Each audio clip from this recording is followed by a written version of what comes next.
Yeah, Shalom, brother. Okay. Yep, like I told you, I had to come to a different location. Okay. And yeah, I know. I didn't realize that I was still alive. What the fuck? I didn't know. I'm still.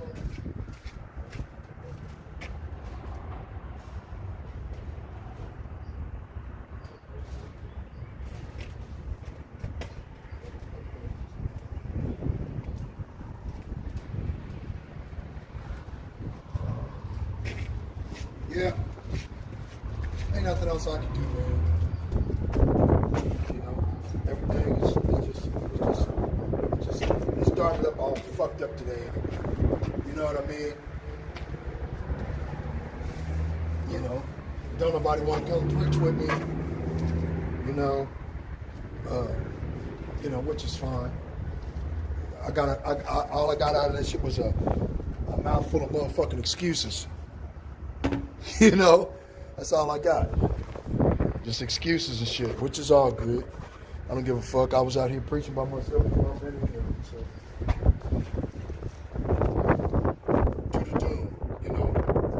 Because as the closer we get to the end, Satan gonna start trying to manifest himself more and more through people, places, or not places. People, circumstances. You know what I'm saying? Gonna do whatever he feel like it's necessary for him to do in order to destroy the children of Israel. Which is, that's us. That's gonna want to kill us. You know? But it's all about doing what the Lord will. And that's the Lord's will. That's why 2/3 of my people, 2/3 of my people don't get left here and melted. And why? You see what I'm saying? Trying to explain it to them, but don't nobody want to hear what we got to say. You know, fucking I was on the other side of town over there. You know what I'm saying? And on the other side of town over there, and got rained on. Get that shit. I'm like, man, come on, man. But, yeah, sure did. Got rained on. Motherfuckers just decided it's gonna rain on me today. Some young dude came by. Anyway. I guess he was interested in salvation and how he should get it. And I seen him out there a couple years ago. He came out there asking me about the name of the Lord. I told him several channels that he went to, so clearly he's been watching us since before then. I think I seen him back in 2023. Okay, and he came out there. He probably on one of my recordings on my other backup channel, WWIII, more than likely.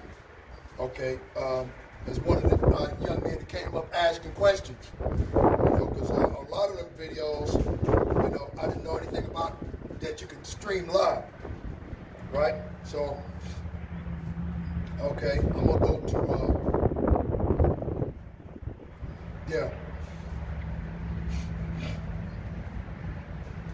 Yep, that's right. I'm gonna just stay in 2nd Ezra chapter 7. Right? Now, as far as these signs out here, I got some new signs out here, you know, concerning, Jacob's trouble. You know, Jacob's trouble. I got new signs over here with the Son of the Most High God and his father, Yahweh Shah, as you can see right there in the background. You know what I'm saying? So I'll be trying to do what I can to try to educate our people as much as what I learn. When I learn something, I usually try to share it with the other individuals. Okay? And like I said before, okay? And that's what I do. You know? So I know I'm probably just talking, but rambling, whatever. Let me get back to the lesson.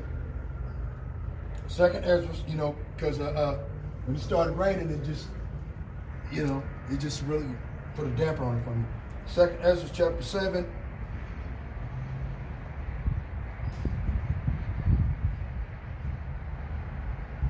verse 7. Verse 6, let's start there. 2nd Ezra chapter 7, verse 6. There is also another thing. A city is builded and set upon a broad field and is full of all good things. The entrance thereof is narrow and is set in a dangerous place to fall, like as if there were a fire on the right hand and on the left a deep water. And on the one only path between them both, even between the fire and the water, so small that there could only be but one man go there at once. If this city now were given unto a man for an inheritance, if he shall never pass the danger set before it, how shall he receive the inheritance?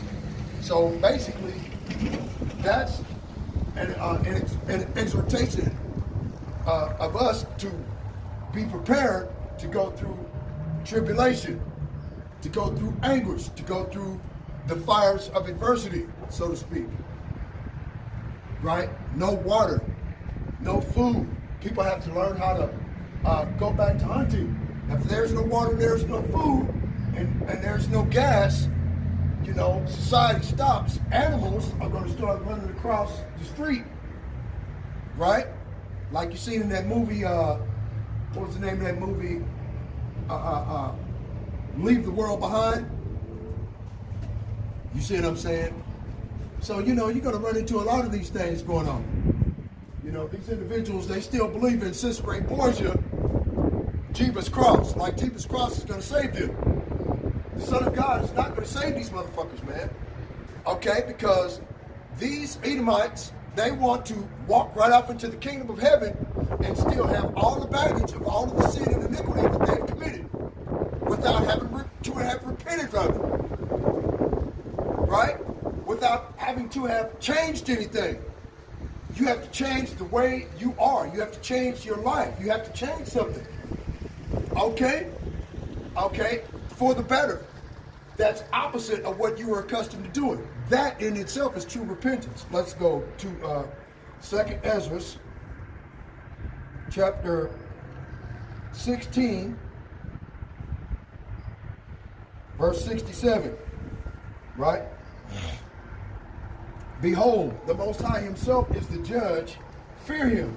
Leave off from your sins and forget your iniquities to meddle no more with them forever. Right? So it's telling you right there how to repent. Leave off from your sins and forget your iniquities. What is sin? 1 John chapter 3 verse 4 states that sin is transgression of the law. A lot of these Edomite Caucasians that go to these churches, these motherfuckers don't even pick up a Bible but once a week. If that. I pick mine up on a daily. I read along with the apostles and elders of Great Millstone, Elder Apostle Jahar, or Elder Apostle Gabar over on 34th Street. Okay, on the channel there, you know, or Montezot Bar down in South Carolina, or Brother Ishayar, North Carolina, right? At GMS All Precepts 144. I try to do everything I can to follow in behind the brothers, you know, because, you know, at the end of the fucking day, okay, at the end of the day, you know, they got the 100% truth. They breaking everything down to where it makes sense. And once you get these words, they become ingrained in your heart, man, okay, and in your mind. And these biblical prophecies and the words that the brothers break down make sense. And what makes sense you usually retain, right? So when the lights and the power go off, you'll have hope and faith in the name of Yahweh Ba'ashim Yahweh Shai in order to get the fuck out of here. Right? Now, if my live stream was still going while it was in my pocket, then you probably overheard the young man, okay, that said that, because he mentioned the name of the Most High, Yahweh Ba'ashim Yahweh Shai. He mentioned his name. Okay? I'm like, wow. Okay, then you may have an unction from the Holy One, because he's only going to save those individuals that know those names. And not everybody that knows that name is going to be saved. So you see what I'm saying, where I was reading off in 2nd Ezra, where it's a narrow path that only one person can go through there at once.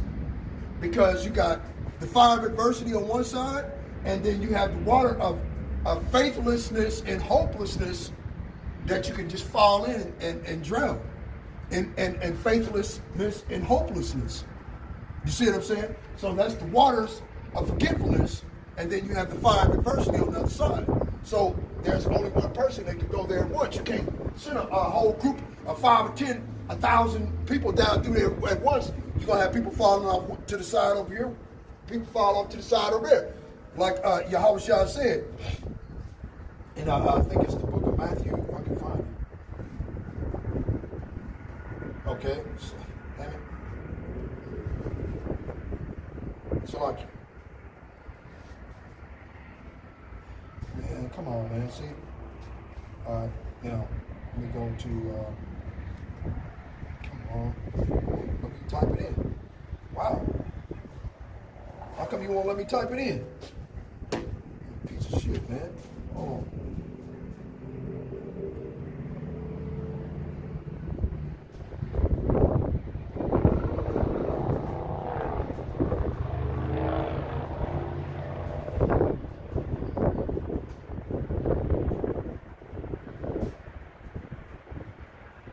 I'm trying to find it so I can.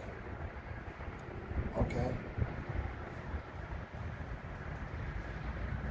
Oh, goddamn. Hold on. This thing it just won't do right, man. What the hell? You know, and I'll be trying to memorize these biblical scriptures. This is kind of hard, man.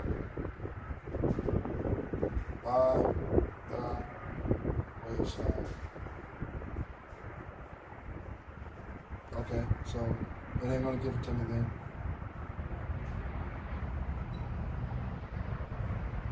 Still ain't gonna give it to me.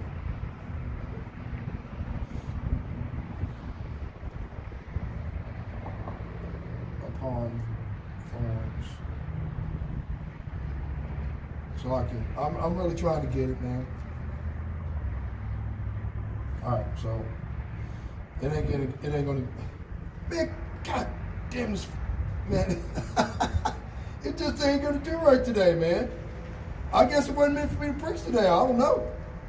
What the hell, man? Crazy. Yeah, come on, man.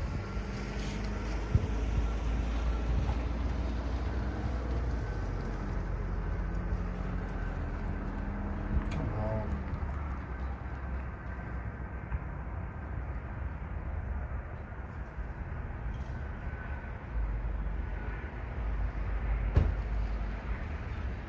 Okay. I'm going to go for the 10 talents, right? Matthew chapter 25, verse 14.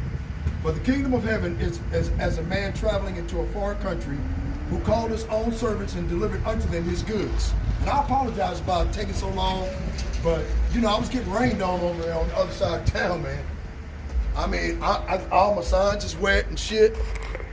And I know the brother at GMS Hopeful Elect, you know, he probably won't get this live stream, but that's cool. I told him that, you know, I was gonna be over here doing another live stream over on. I just had to travel across town, you know.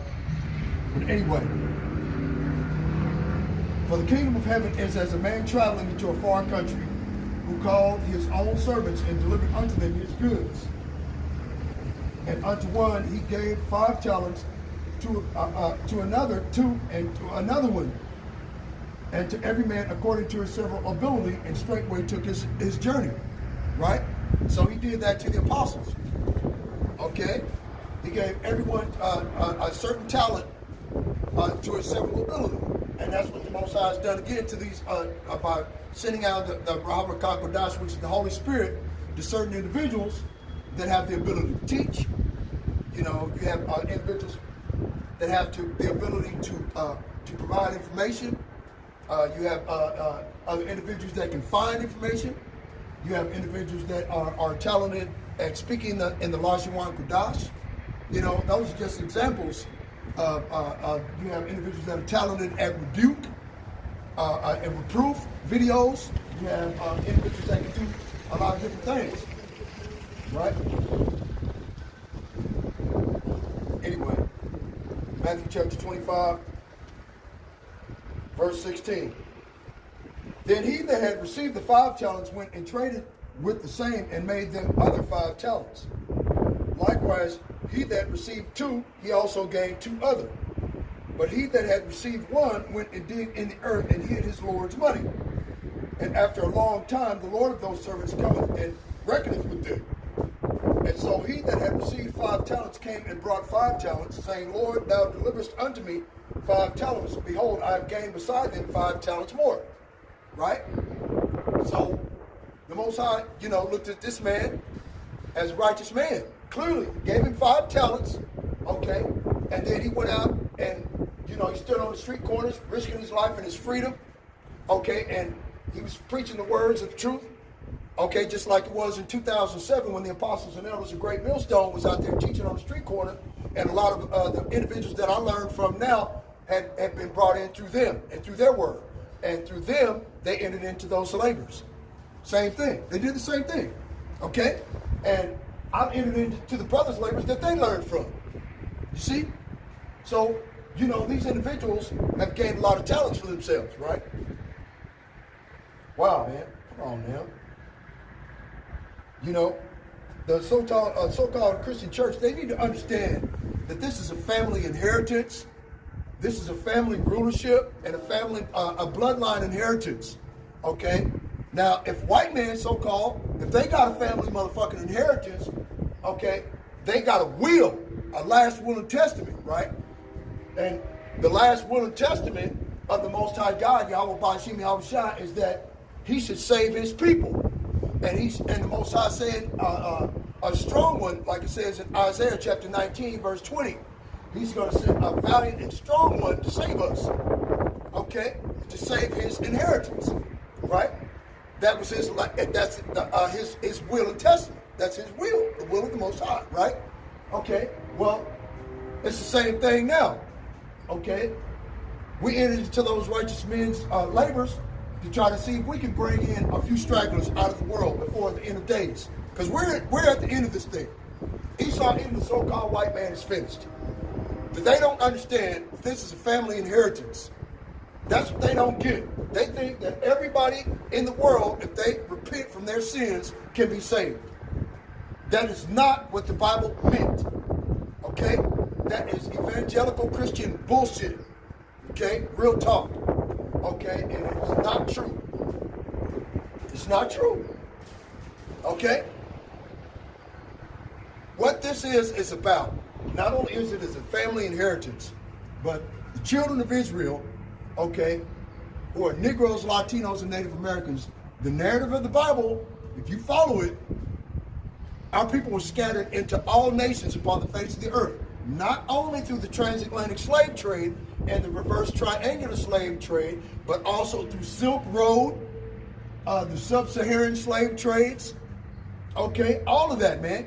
That's just us being in captivity. But you had others of us that were willing participants in these captivities to stay with their slave masters. Okay? And after a few generations, their bloodline is going to be intermingled with those heathen and their families. And their families for generations. They're not going to look like the traditional Israelite spoken of in the Holy Scriptures. Whereas they would have skin as fine brass as though it's burned in the furnace. They're going to come out looking like these Edomites. But that doesn't give them the account to where they could just fit into somebody else's inheritance. That's like an analogy I made the other day. Somebody come in, I got a house, right? And I got these Edomites, these homeless people, set up shop in my backyard, right? Okay, they got a tent, they got all kinds of different shit in the backyard. Okay, and put up a flag and say, this is my yard. Wait a minute, I pay rent here, okay? I pay a mortgage payment, and I pay property tax every year on my property. This is my property, asshole. Get the fuck off of my property. This is the same thing that the evangelical Christians, this is what they believe. They could just, usurp a family inheritance of somebody else and claim to be them. This is their MO. This is their mode of operations, their modus operandi. Okay? This is how they operate. They go from continent to continent, stealing people's natural resources, enslave them, exterminate those that don't follow what they want them to do, okay, and then claim to be those people. They do the same thing by trying to hijack our belief, hijack our family inheritance, and then claim it Christianity. Christians were first called Christians at Antioch, and only Paul and Barnabas were called Christians. Okay? Now, if you go in 2,000 years ago, a Christian was a cuss word. Okay? If you called a person a Christian back 2,000 years ago, they would spit in your face. Okay? Real shit. Everybody just gets on, they don't understand the history behind the biblical scriptures concerning Christianity and how it came about. They don't fucking understand. They got a pastor in this bullshit church over here that knows this, but his job, in order to keep being tax exempt through the 501c tax exemption and keep getting paid every motherfucking month, is to deceive all these people.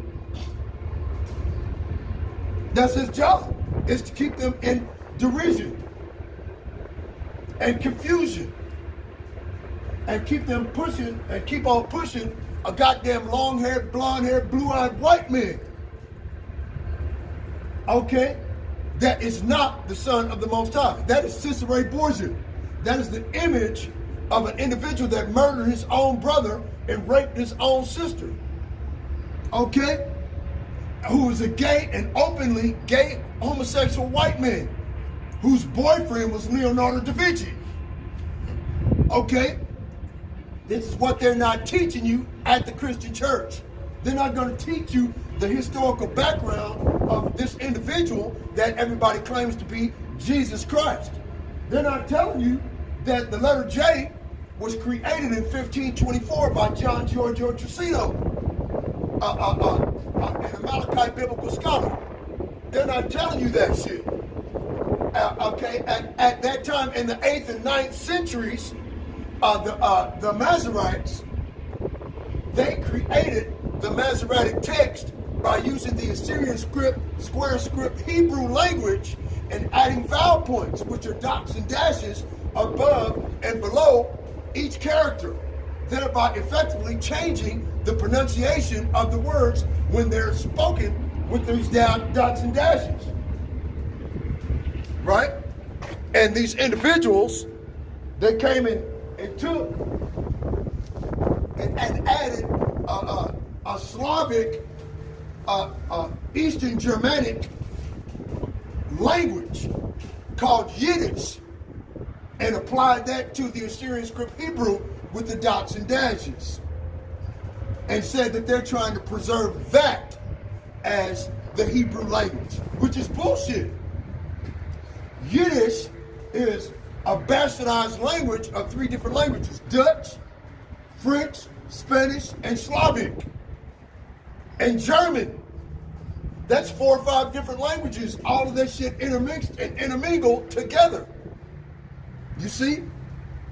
And so these Edomites, what they want to do is they want to hijack a biblical bloodline inheritance of an indigenous population of people. They already stole the land of the indigenous population of people here in America, which are the 10 tribes that these Edomites say are lost. They're not lost. You changed their fucking name. You stole their land and put them in a fucking prison and called it a reservation. That's what you did. Okay?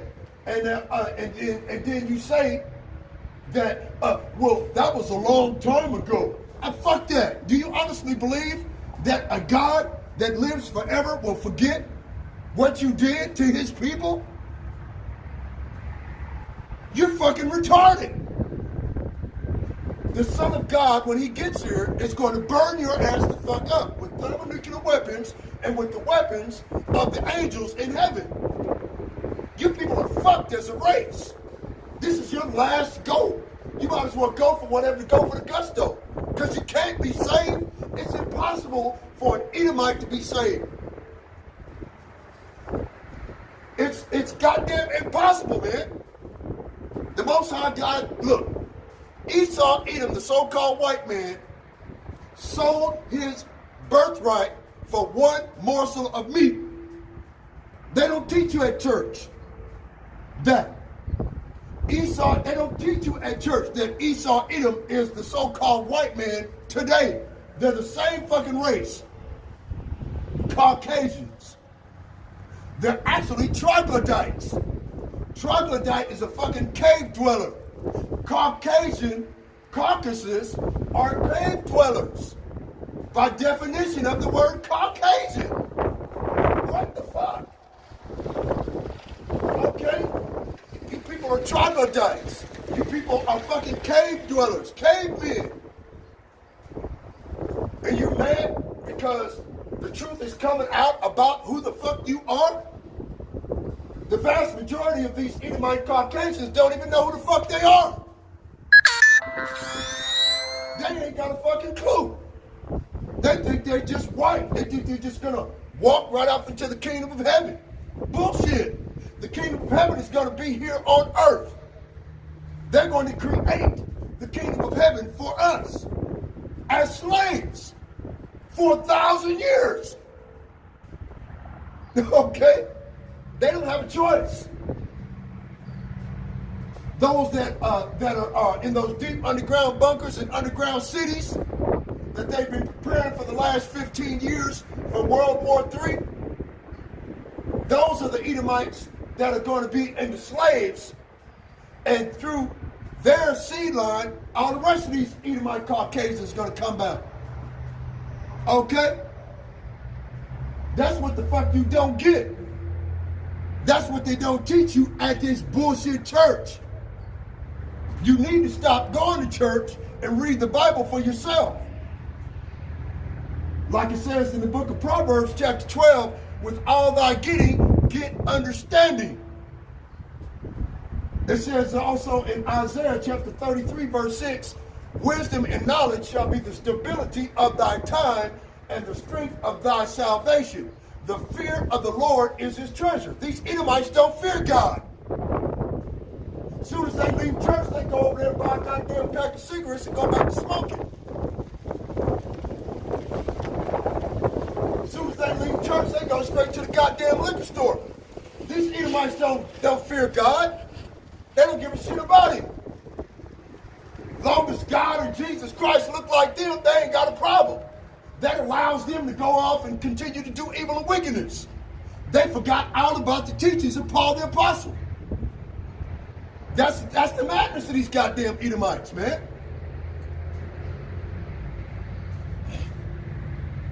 Anyway, Matthew chapter 25.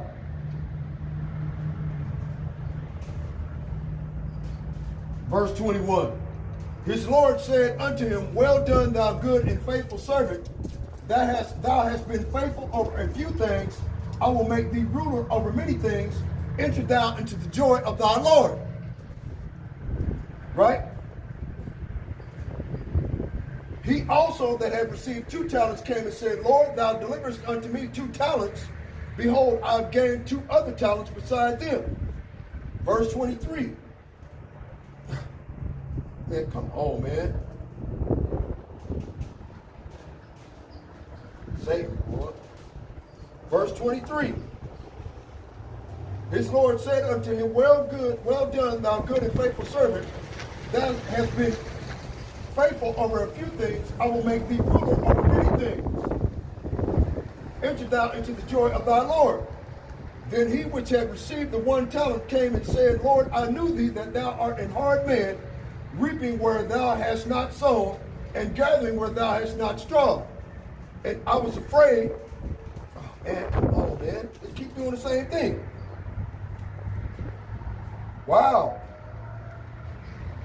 See? When you reveal the wickedness of these goddamn Edomite Caucasians, right? When you reveal these wicked bastards, okay, for pushing this goddamn Cicero boys and punk shit, that's the pastor right there. That bullshit church back there. You know, him and his bitch just drove off. His bitch driving a silver truck, he driving a red truck. You see, this is the wickedness I'm talking about. I tell these motherfuckers every time I come over here, man. Every time I come over here, I put up a live stream and I preach. Ain't nobody listening. They don't want to hear nothing I gotta say. The church always empties out like the lights came on and a bunch of cockroaches running for cover. Every fucking time. Anyway, Matthew chapter 25. Matthew chapter 25. Right? Verse 25. And I was afraid and went and hid thy talent in the earth. Lo, thou hast thou that is thine. His Lord answered and said unto him, thou wicked and slothful servant, thou knewest that I reap where I sow not, and gather where I straw not. Thou oughtest therefore to have put my money to the exchangers, then at my coming I should have received every time. Wow. What the fuck, man? Right? I should have received mine own with usury. Take therefore the talent from him, give it unto him which hath 10 talents. For unto everyone that hath for unto everyone that hath shall be given, and he shall have abundance. But from him that hath not shall be taken away even that which he hath. And cast ye the unprofitable servant into outer darkness. There shall be weeping and gnashing of teeth. Right? When the Son of Man shall come in his glory, and all the holy angels with him, then shall he sit upon the throne of his glory. And before him shall be gathered all nations, and he shall separate them one from another, as a shepherd divideth his sheep from the goats. And he shall set the sheep on his right hand, but the goats on the left. That's exactly what the fuck he gonna do with these Edomite Caucasians, man. Okay, he gonna do the same thing with 2/3 of his own people when he get here, man. He gonna set the righteous being taken up into the clouds, into the chariots of the Most High God, what these Edomites fear, which are UAPs, UFOs, unidentified aerial phenomenon, stuff like that, that they don't understand, they don't get, right? Okay, and then the Most High is going to leave everybody else down here, the goats, to be melted. Thermonuclear war. Okay, so the only way to get out of Jacob's trouble, the only way to get past the Great Tribulation is up. Right? Let's go get it. 1 Thessalonians chapter 4. Yep, I think y'all know where I'm going. Verse 15. Let's start at verse 14. For if we believe that Yahushua died and rose again, even so them also which sleep in Yahushua, the Most High Yahweh Ba'ashim Yahushua bring with him. For this we say unto you by the word of the Lord, that we which are alive and remain unto the coming of the Lord shall not prevent them which are asleep. For the Lord himself shall descend from heaven with a shout, and with the voice of the archangel, and with the trump of the Most High, and the dead in Hamashiach shall rise first. Then we which are alive and remain shall be caught up together with them in the clouds to meet the Lord in the air. So shall we ever be with the Lord. So the only way out of here is up. It doesn't say, it says caught up in the clouds. Okay? It doesn't say anything about no fucking rapture, man. It don't say nothing about rapture. Rapture what? What are you talking about rapture? Okay? There's no rapture. Ain't gonna happen. Okay? You're gonna have to go through Jacob's trouble. Remember, the reason why we call it Jacob's trouble is because Jacob, the 12 tribes of Israel, the sons of Jacob, right? Remember, Jacob wrestled an angel, okay? And the angel lost that wrestling match, right, against Jacob, and changed his name from Jacob to Israel, right? Okay? And Israel had 2 wives, okay? One, Leah, which is the firstborn of the house of Laban the Assyrian, which is a brother to Rebekah, the wife of Isaac, the son of Abraham. Okay? Now, Leah had a sister by the name of Rachel, the one that Jacob actually desired.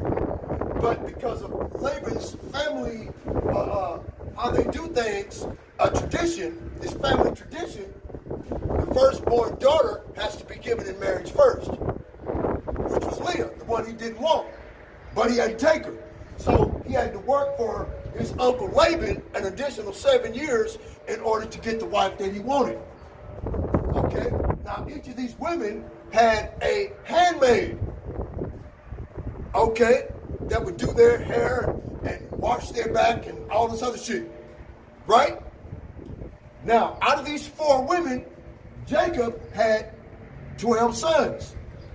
These are the 12 tribes of Israel. Judah, which are the Negroes. Benjamin, which are the West Indians. Levi, which are the Haitians. Simeon, which are the Dominicans. Zebulon, which are the Guatemalans and Panamanians. Ephraim, which are the Puerto Ricans. Manasseh, which are the Cubans. Gad, which are the North American Indians. Reuben, which are the Seminole Indians. Naphtali, which are the Argentinian and Chileans. Asher, which are the Colombians and Uruguayans. Brazilians, and Venezuelans, and Issachar are the Mexicans. Okay? So, those are the 12 sons of the patriarch Jacob. So, the only way that you could be of the 12 sons is that you have to be kindred. You have to be a part of that bloodline family inheritance that the Most High gave that covenant to. Let's go get it. Genesis chapter 35, I think it is, verse 9, right? And the Most High appeared unto Jacob again when he came out of Padanaram and blessed him. And the Most High said unto him, Thy name is Jacob. Thy name shall not be called any more Jacob, but Israel shall be thy name. And he called his name Israel. Okay? Now remember, Israel had 12 sons by 4 different women, as I had stated before, right? And the Most High God said unto him, I am the Most High God, Yahweh Ba'ashem Yahushua Almighty. Be fruitful and multiply. A nation and a company of nations shall be of thee, and kings shall come out of thy loins. What king? King David, King Saul, King Solomon, right? Rehoboam. All of the kings in the book of 1st and 2nd Kings, right? Which were the vast majority of them, all of these kings were going off. It's about maybe 1 or 1.5 that actually tried to do right, but he was later corrupted. You see what I'm saying?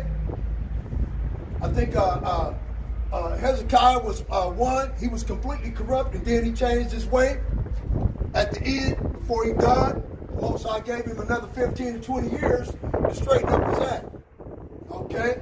And to clean out all of the wickedness of what was going on in Israel at that time amongst his people. See? And I think that was another one. I forgot his name. Jehoiakim, I think it is. But anyway.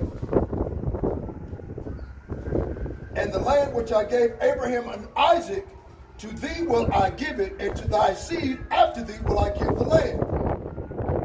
See? So the Most High God, Yahweh Ba'ashem Yahushua, that covenant is only for the Israelites. That's what the Christian church don't get. They ain't gonna never understand that. They refuse to accept that. Okay?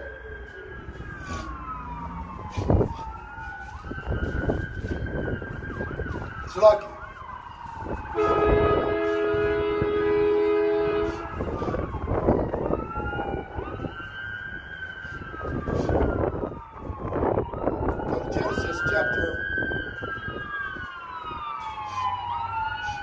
Genesis chapter 27.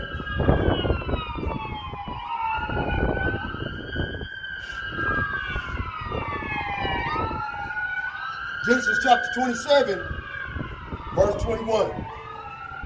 And Isaac said unto Jacob, Come near, I pray thee, that I may feel thee, my son, whether thou be my very son Esau or not. because it was put into the mind of Rebekah, Jacob's mother at that time, to deceive Isaac, because she knew he couldn't see no more. Right? He was blinded, so he couldn't see. So the Most High put it in her mind to do this, okay, to deceive Isaac in order for Isaac to give and pass on the blessing to Jacob instead of Esau. Jacob did not willingly do this because it was something that he wanted to do. He did that on the behest of his mother. Okay? This is what the Bible teaches, and what the white man gets confused, saying that we stole the birthright. We didn't steal a goddamn thing from you. You sold the birthright, you Edomite Caucasian punk bitch. Okay? You sold immortality in the kingdom of heaven for the modern day equivalent to a goddamn pot roast. And then the blessing, you were supplanted for that, okay, at the behest of Isaac's mother, Rebekah, whom the Most High put it in her heart in order to supplant the blessing from Esau, because Esau did not realize and did not think about the latter end of his actions, that the birthright and the blessing go together. Okay? You can't have one without the other. You can't have peanut butter without jelly. Okay? You can't have a goddamn Oreo cookie without the filling. You understand? See, this is what ESAU-EDOM don't get, and thinks she's just going to usurp the whole thing, thinking that we did something wrong to him. Right? And Jacob went near unto Isaac his father, and he felt it and said, the voice is Jacob's voice, but the hands are the hands of Esau. And he discerned him not, because his hands were hairy. He did not understand that his hands were hairy because he was blind, he can't see. Fuck it. Okay? Pitch black. So he reached out and felt it on his arms, and then realized that he was rubbing on the rug. He was rubbing on the rug, man. That's what he was rubbing on. Okay? And he couldn't discern because his hands were hairy as his brother Esau's hands, so he blessed it. Okay? We didn't steal the fucking blessing. Okay? It was, how would you want to put it there? Let's go to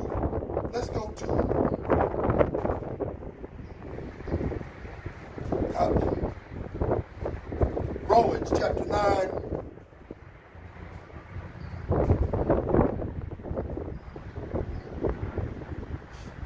Right? Let's go to Romans chapter 9, verse 9. For this is the word of promise, at this time will I come, and Sarah shall have a son. And not only this, but when Rebekah also had conceived by one, even by our father Isaac, for the children not yet being born, neither having done any good or evil, that the purpose of the Most High God, according to the election, might stand, not of works, but of him that calleth. Okay? And NLT says, verse 9, for God had promised, I will return about this time next year, and Sarah will have a son. This son was our ancestor Isaac. When he married Rebekah, she gave birth to twins. But before they were born, before they had done anything good or bad, she received a message from God. This message shows that God chooses people according to his own purposes. Okay? KJV. It was said unto her, the elder shall serve the younger. Right? If you go to Genesis chapter 25, verse 22, that it said there was two nations of people and two separate, there are two people within thy womb, and two separate nations are within thy bowels. One shall be stronger than the other, and the elder shall serve the younger. Because Rebekah was trying to figure out why she having all these stomach problems. Because Isaac was in there kicking Esau in the crack of his ass. And Esau went for the door. Okay? And Jacob was reached out, where you going, you punk? And as Esau was being pulled out of Rebekah's womb, Jacob held first the heel of Esau and pulled them both out, just like that, in a chain. Okay? All right, Salaki. Romans chapter 9, verse 13. As it is written, Jacob have I loved, but Esau have I hated. Right? What shall we say then? Is there unrighteousness with the Most High? God forbid. What shall we say? Okay. For he saith to Moses, I will have mercy on whom I will have mercy, and I will have compassion on whom I will have compassion. So it is not of him that willeth, nor of him that runneth, but of the Most High that showeth mercy. Okay? So these Edomite Caucasians, they don't fucking understand. I could try to explain it to them until they turn blue in the face. Until the veins pop out of my neck. Till I can't see. And they still ain't gonna get it. Because they're trying to run from the hypocrisy that is their history of white privilege and white supremacy. They're trying to run and hide from that shit. Because they know it's wrong, but there's nothing they can do about it. It's too late. Okay?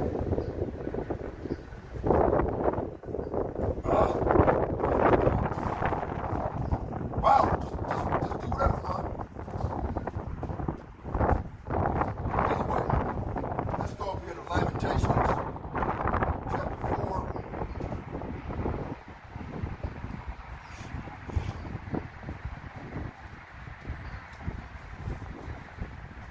Lamentations chapter 4, verse 21. Rejoice and be glad, O daughter of Edom, that dwellest in the land of Uz. The cup also shall pass through unto thee. Thou shalt be drunken and shalt make thyself naked. Wow, man, it got cold. Why did it get cold so quick, man? Damn. Wow. Wow, it got cold. Okay? It rained on me, and then it gets cold. I'm like, damn, man, I can't wait for shit. You know? Wow. Rejoice and be glad, O daughter of Edom, thou that dwellest in the land of Uz. The cup also shall pass through unto thee. Thou shalt be drunken and shalt make thyself naked. And that's exactly what these Edomites have done. They've revealed themselves as the Edomites by default. Okay? That's what they've done by default. They've revealed everything. Esau through these Epstein files. Everybody in the fucking world is looking at these Epstein files, man. Have you noticed that? Okay, Russia don't want to do business with America no more because of the wickedness that's in the Epstein file. Hell, Russia, Vladimir Putin, the other day, I think it was, 3 months ago? Maybe 6. Okay, he put out in the news, he put out in the news that the Americans are being fed human cadaver meat or eating human flesh, and they don't know it. And then it come out in these goddamn Epstein files that the elites at the top, they eat human flesh and drink blood. Okay, and then it comes out even later than that all of these different foodstuffs companies, you know, that are grinding up all of these little children after they drink their blood, are grinding up all of these little children and putting it in the motherfucking the American food supply.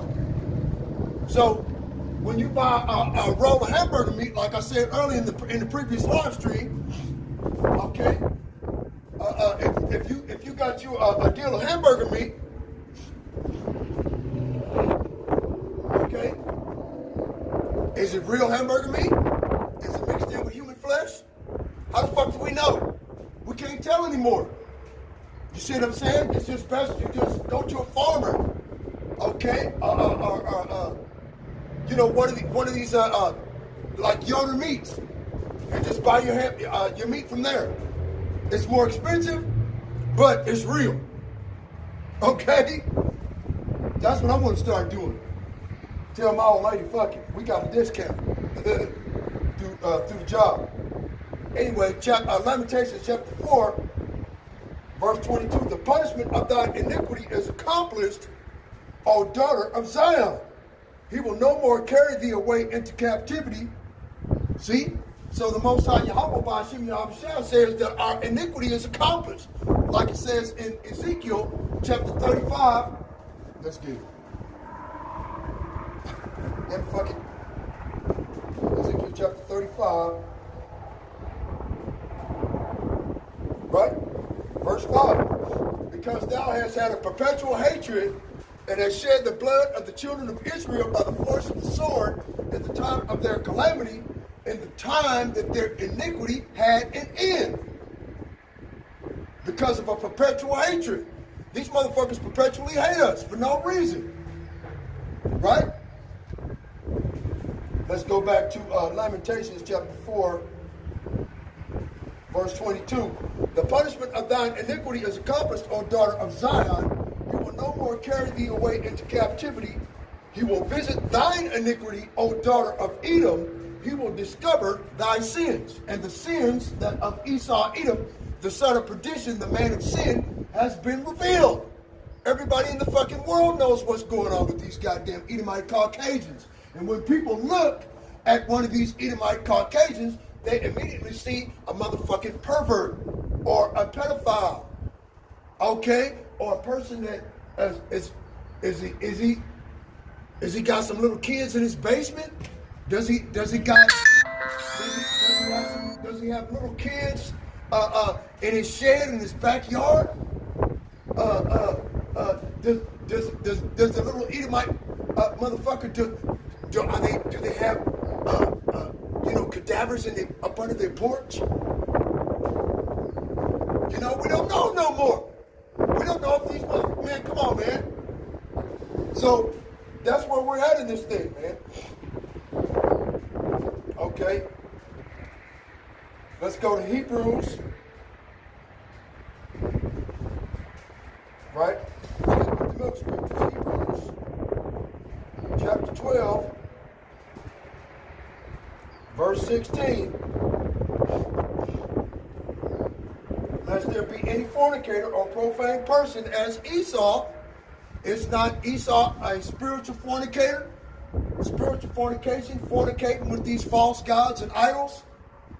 Okay, you're sacrificing little babies, drinking blood, changing of kind, odious works of witchcrafts, right? In these, secret societies and a land based on freedom of religion and freedom of choice, freedom of speech, right? And open information is repugnant. Doesn't make any fucking sense. You see? But this is what they push all the time.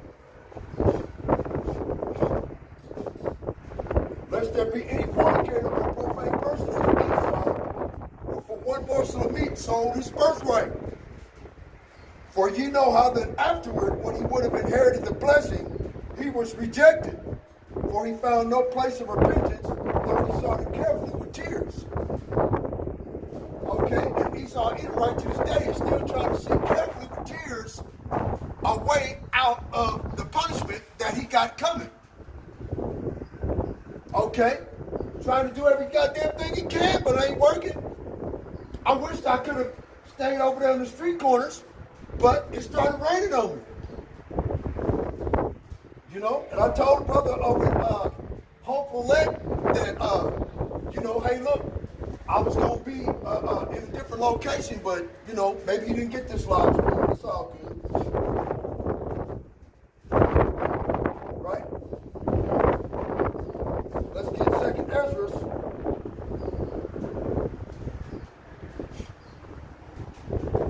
Chapter 6. Come on. Verse 18. Okay.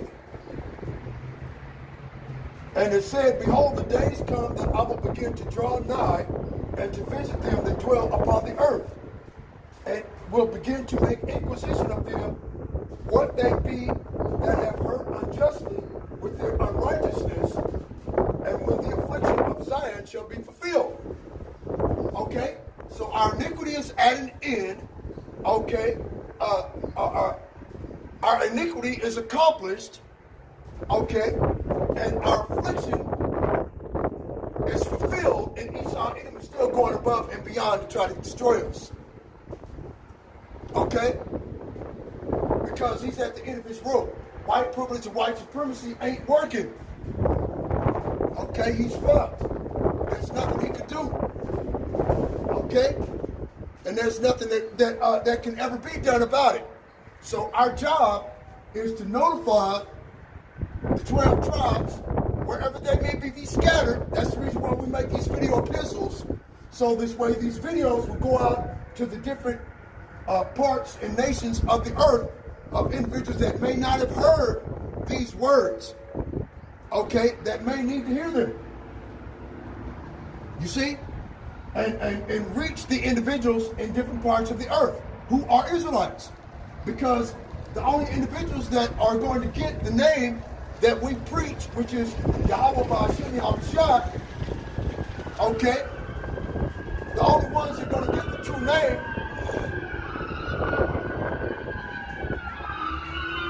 the only ones that are going to get the true name, okay, are the Israelites of the Holy Bible. Those chosen to receive those names.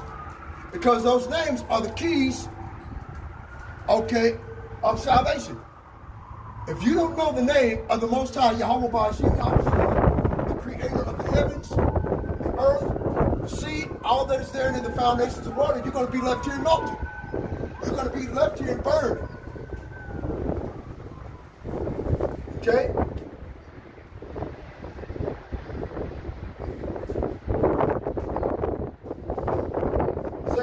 Chapter 6, verse 20. And when the world shall begin to vanish away, shall be finished, then while I show these tokens, the book shall be opened before the firmament, and they shall see all together. And that's what's basically what's going on right now, man. Everybody sees what these goddamn devils have done on a global scale with these Epstein files. Okay, and Donald Trump, like I said in the previous live stream that I had unfortunately had to stop, okay,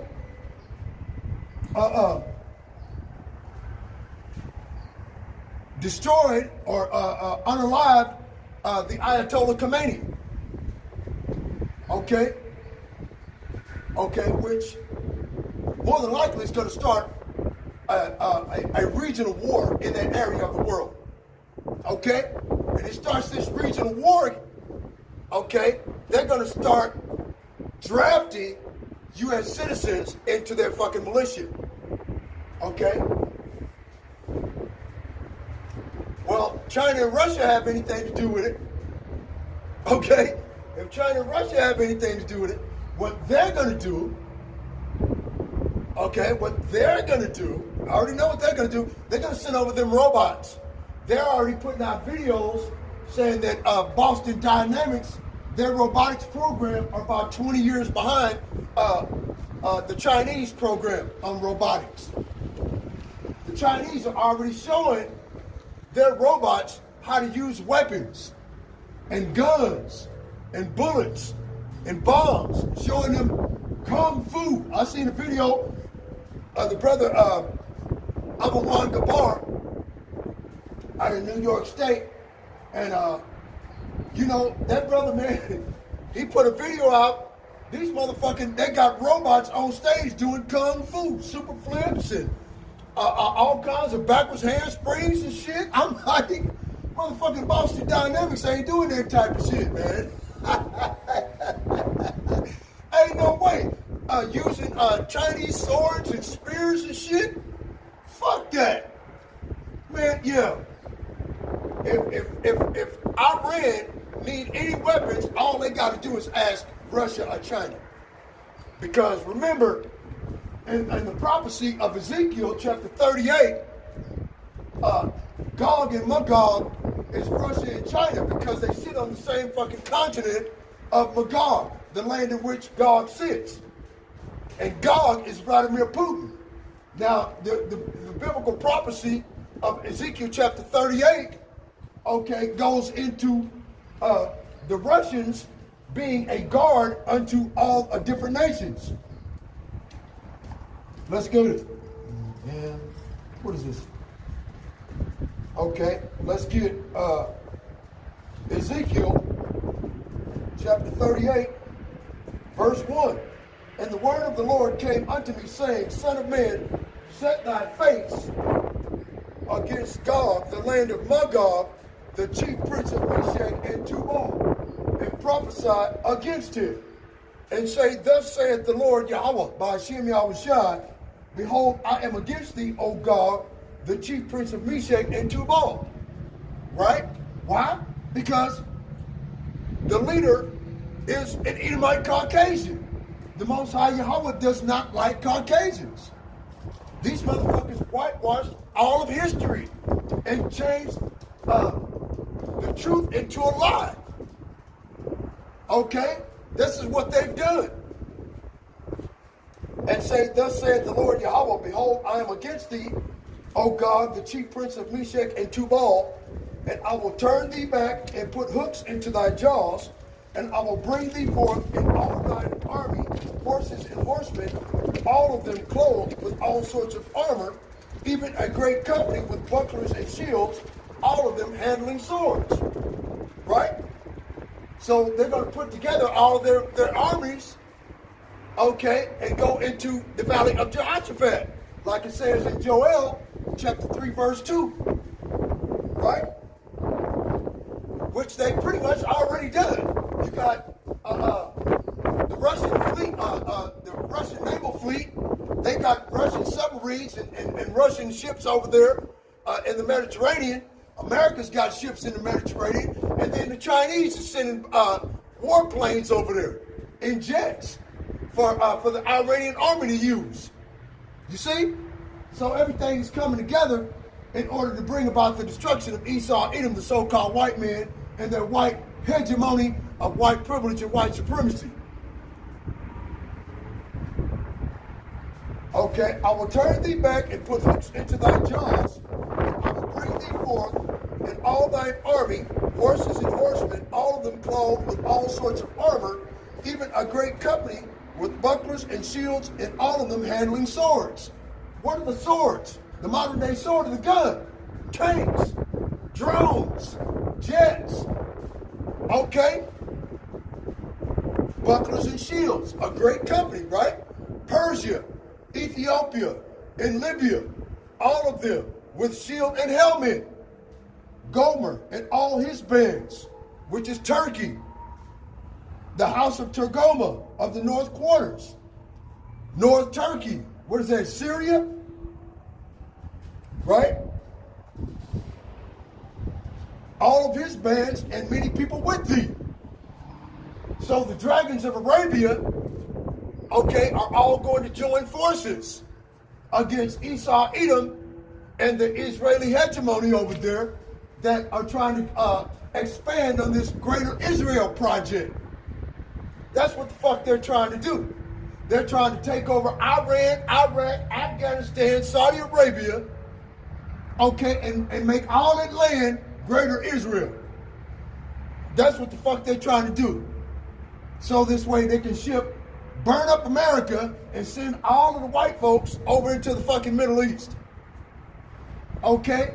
And then they're going to put them in a 1 mile wide and a 27 mile wide super city where everything is watched, everything is recorded. Okay, you're eating genetically modified organic foods and all kinds of shit.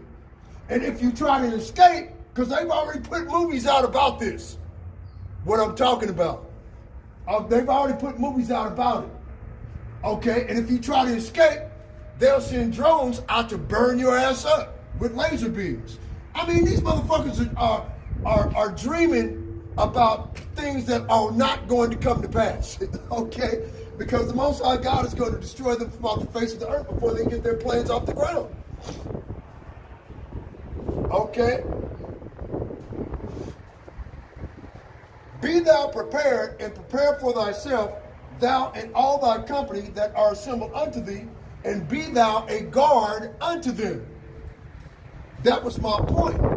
Because this way, Moab and Gog become a guard unto Gomer and all his bands, the house of Tergoma of the north borders, and all his bands and many people, Persia, Ethiopia, Libya, and put all of them with shield and helmet. Okay? And all of these nations that I just mentioned are members of the BRICS. Right? What is it? Brazil, Russia, India, or Indonesia, China, and South Africa. Right? And these are all the BRICS nations. Okay? And you have other members and charter members that are attempting to join in with BRICS. EU and NATO, along with Turkey, would be the last two nations that joins BRICS. Okay?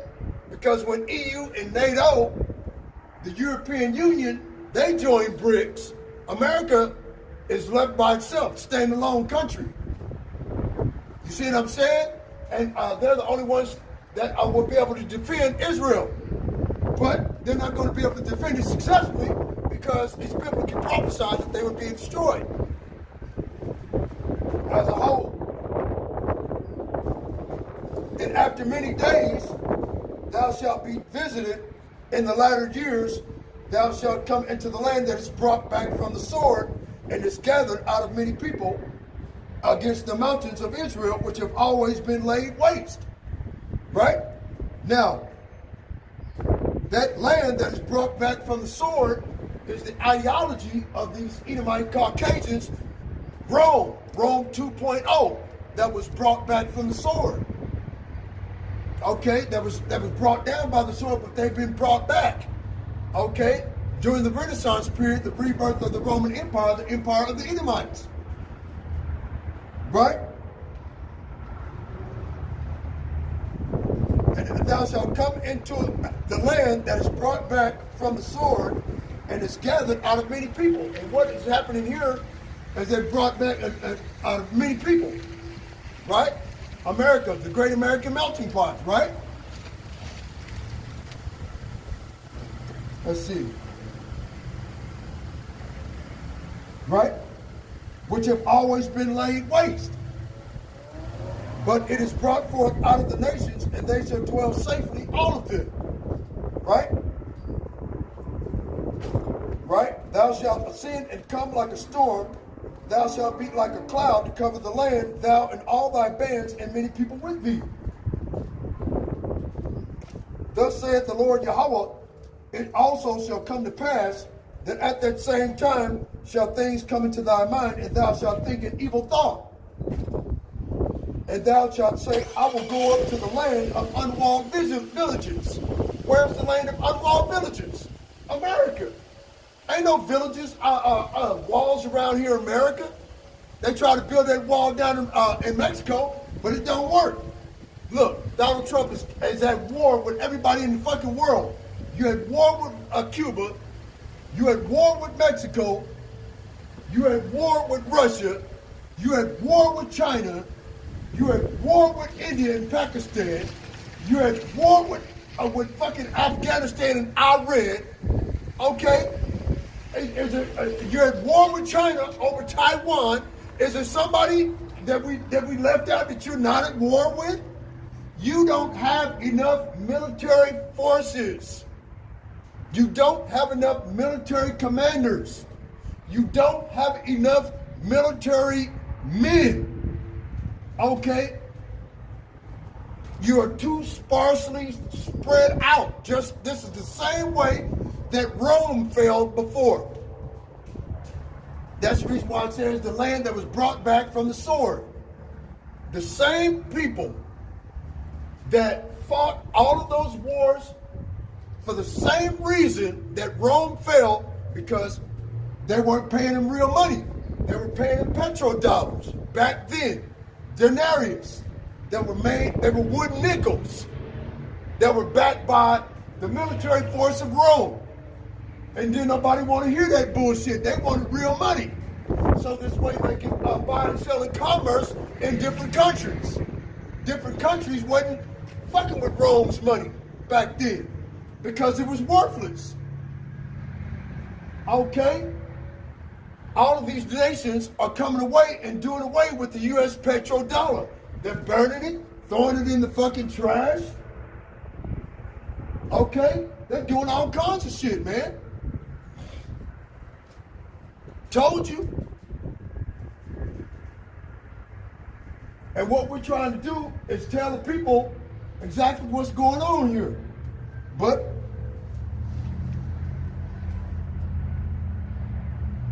you know,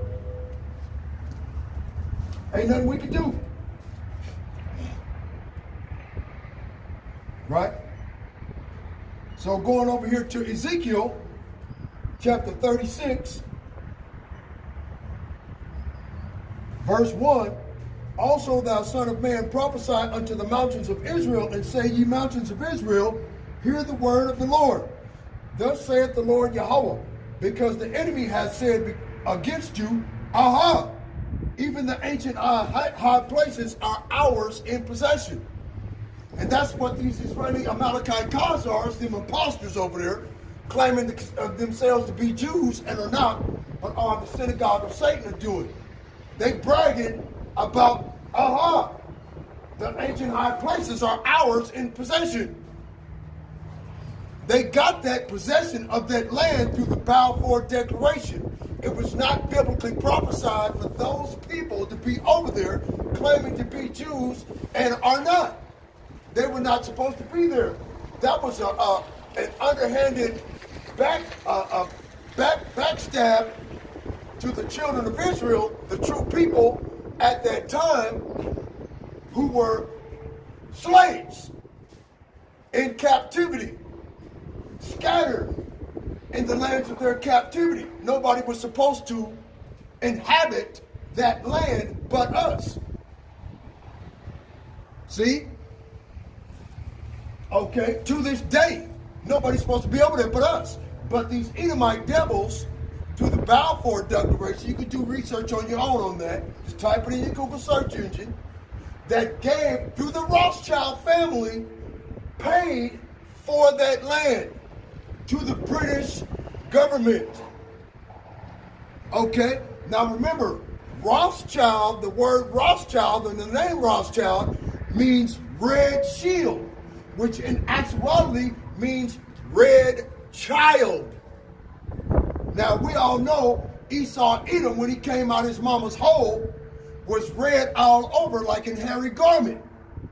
When Isaac reached out and to see if that was Esau, so that Esau could receive the blessing from Isaac, okay, he knew that Esau was a man of the field, so he stank like a fucking animal.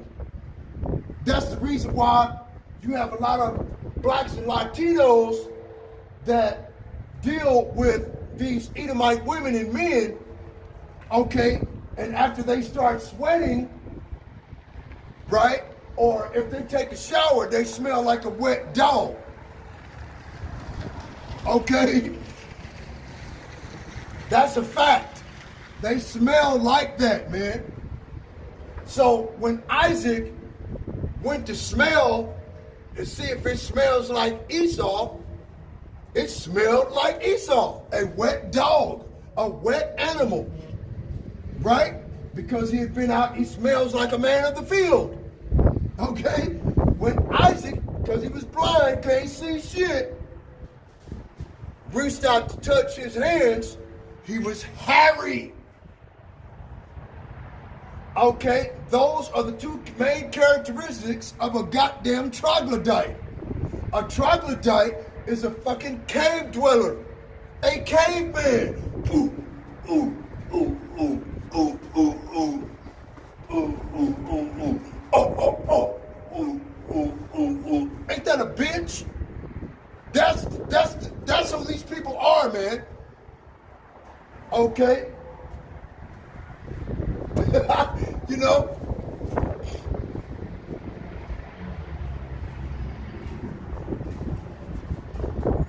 Right? Damn it. Ezekiel chapter 36, verse 3.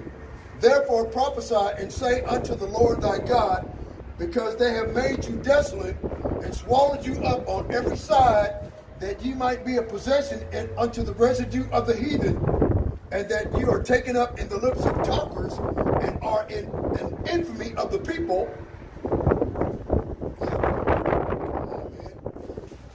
Therefore, ye mountains of Israel, hear the word of the Lord God, Yahweh Ba'ashim Yahushua.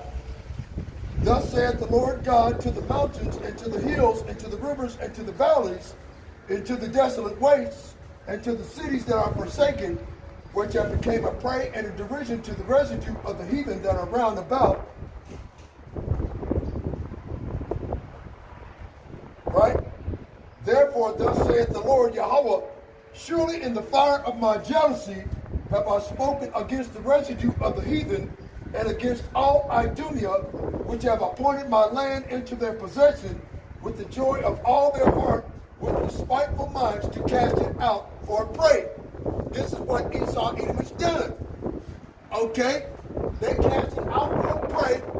Okay? Like a fucking rat trap that you just throw out and the rat run across it and get stuck. Okay? This is a stumbling block for 2/3 for our people. The Israelites. This gave them a reason to whitewash history. Go and change everything around. And turn everything and make it all wicked. Let's go to Wisdom of Solomon, chapter 14. Man, wow. Wisdom of Solomon, chapter 14, verse 14. Right? Okay. All right, hold on. Verse 15. For a father afflicted with untimely mourning, when he hath made an image of his child soon taken away, now honored him as a god, which was then a dead man, and delivered to those that were under him ceremonies and sacrifices. Thus, in process of time, an ungodly custom grown strong was kept as a law, and graven images were worshipped by the commandments of kings, whom men could not honor in presence because they dwelt afar off. They took the counterfeit of his visage from far and made an express image of the king, whom they honored to the end that they, by this, their forwardness, they might flatter him that was absent as if he were present. So what they did was they whitewashed what Yahushua would look like and put their faces in there. Like it says in 1 Maccabees chapter 3, verse 49, and in the books of the law, the heathen sought to paint the likeness of their images. Right? So even back then, they were doing everything they could to cover up what King David looked like, King Solomon looked like, the apostles looked like, right? What God's people look like, and then put and replace their people as us. That's the reason why they have created this thing called replacement theology, right? It's called replacement theology, and supersessionism. That's the word I was looking for. And supersessionism and replacement theology, where these motherfucking devils honestly believe that they've replaced these Edomite Caucasians through Christian church can replace the Israelites of the Holy Bible, because they believe that the Israelites of the Holy Bible are lost and don't nobody know where they're at. See, this is the wickedness of what the fuck is really going on, man. Okay? This is the wickedness of these Edomite Caucasian devils. They know what they've done. They know what they continue to do and what they're going to continue to do until they can't do it anymore. They're out of options. They don't know what else they can do. So they go back to the same old playbook, doing the same old shit over and over again, stealing people's natural resources, justifying it in the eyes of the people by telling a goddamn lie. That's the reason why they're over there telling a lie to all of the Iranian people and telling a lie to all of the American people here in America. Telling the goddamn lie to justify them over there stealing natural resources. All it is they want a regime change, so this way they can just walk in there and steal natural resources and make Iran greater Israel. It's a land expansion is what they're trying to do. Okay, Wisdom of Solomon, chapter 14, verse 22. Skipping down. Moreover, this was not enough for them that they had erred in the knowledge of the Most High, but whereas they lived in the great war of ignorance, those so great plagues called they peace. And they called war peace. If they want peace, they goddamn go to war and kill you and unalive your entire family. Take your shit and claim to be you.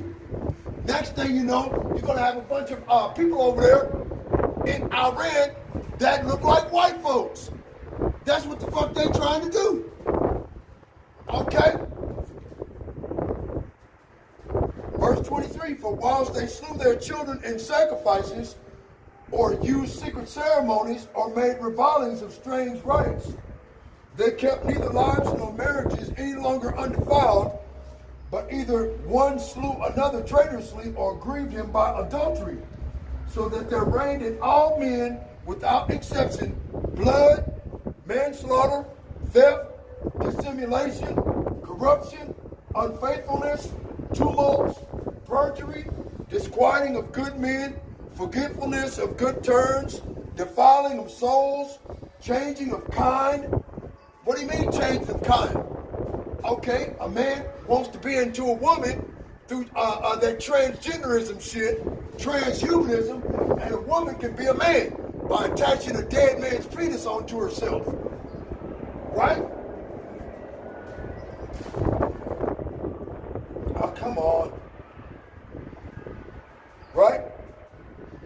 Disorder in marriages, adultery, and shameless uncleanness. For the worshiping of idols not to be named is the beginning and cause and the end of all evil. Okay?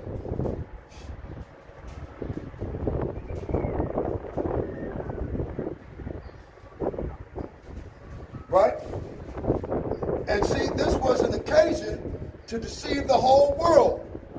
For men serving either calamity or tyranny did ascribe unto stones and stocks the incommunicable name. You see? And this is basically what they did, man. It was a chance for them to deceive the entire world when they came up in the Renaissance period. Okay? They started painting over all the black art in Europe, the dark-skinned art, and whitewashing every goddamn thing. That's what they started doing. Crazy, but that's what they started doing, man. Right?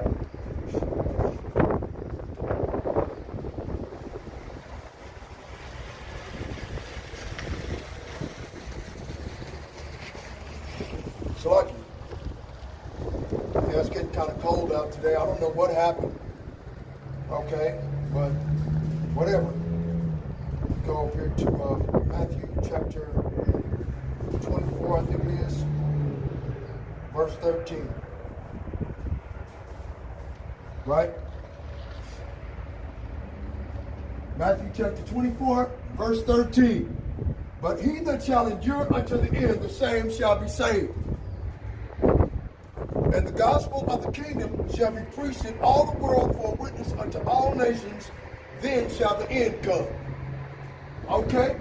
So, we make these video epistles, okay, so that the end would hurry up and come, okay, and get this information out to you, so this way you'll understand what time it is in biblical prophecy what you need to do in order to avoid punishment, okay, and to be saved. Okay?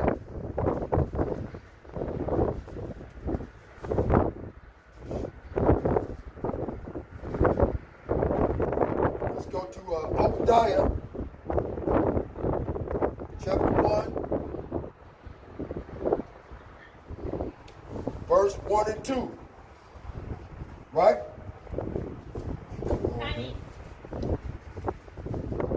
Obadiah, chapter 1, verse 1. The vision of Obadiah, thus saith the Lord Yahweh, concerning Edom. What? Who are you? Your cousin. I have a cousin. Your nephew. Your niece.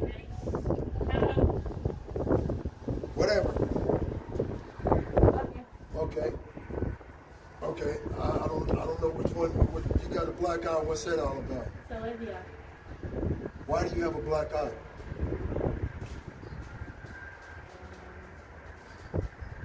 Background. You got into a fight, huh? No. Alright, I love you. Okay. Well, be careful. Where's your mama at? What do you She think? like you. What do you think? Where's your people at, man? You smoking? Yeah. You trying? Yeah. He ain't answering. Oh, okay. Anyway, ain't nothing else I can do. Okay. I don't understand why you got black eyes or whatever. Where you come from? No, God, I love you. I'll see you later. Okay. Well, be careful. That's all I can say. It's good to see you again. Okay. Well, you get cold or something. Okay. Obadiah, chapter 1, verse 1. The vision of Obadiah. Thus saith the Lord Yahweh by Hashem Yahushua concerning Edom. We have heard a rumor from the Lord that an ambassador is sent among the heathen. Arise ye and let us rise up against her in battle. Behold, I have made thee small among the heathen, thou art greatly despised. So the Most High Yahweh by Hashem Yahushua despised these Edomite devils. Okay? He hates their fucking guts. We try to tell them, but they don't understand it. We try to tell them in the Bible. I show pictures. Okay? I read the Bible to them, and they believe that they're just going to walk right off into the kingdom of heaven. All these white folks and these Christians, they believe that they can be saved no matter what they've done.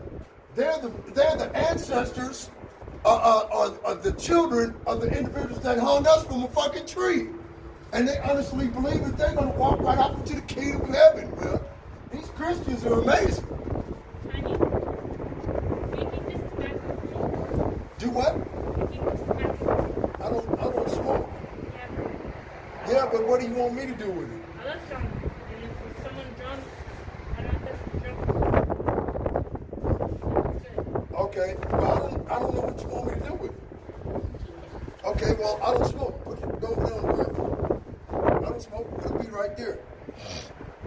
Yeah, Yeah, you keep it. That's fine. I love you. Okay. Bye.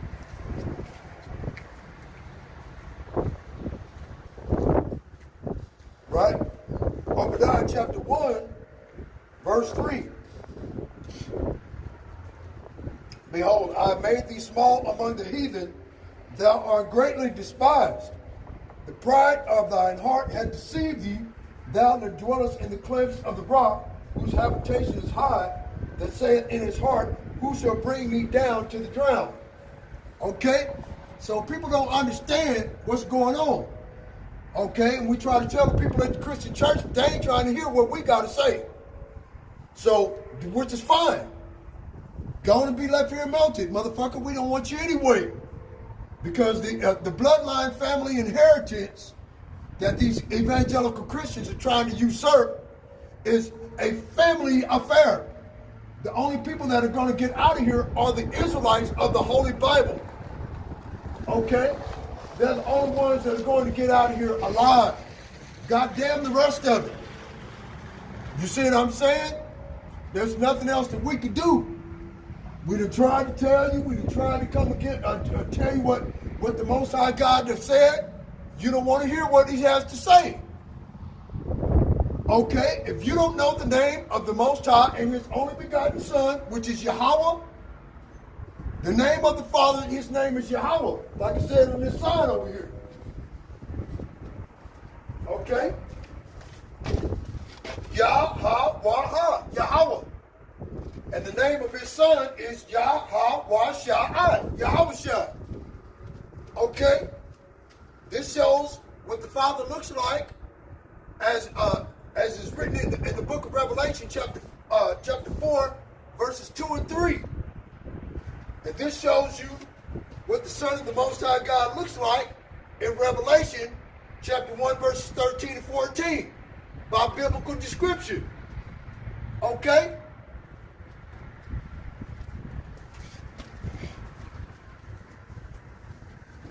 Okay? So don't worry about it.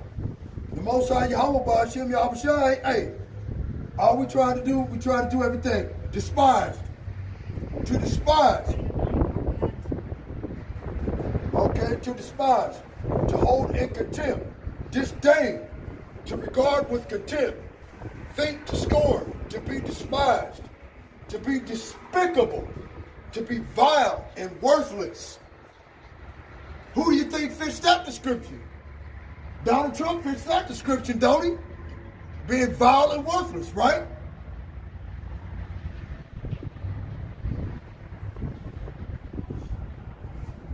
Okay. Wow, man. This damn thing just went off. Okay.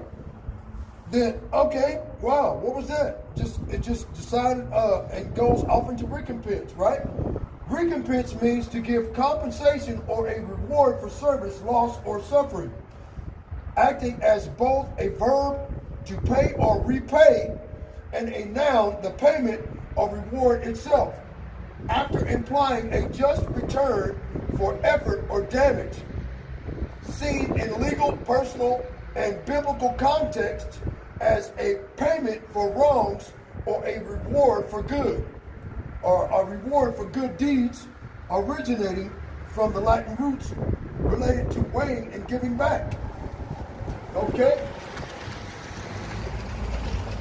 So you see, the Most High Yahweh Ba'ashem Yahushai is going to give these people a recompense for the evil and wickedness that they've always done. These motherfuckers aren't going to just walk right off in the kingdom of heaven. Donald Trump is over there trying to commit a fucking a proxy war for nothing.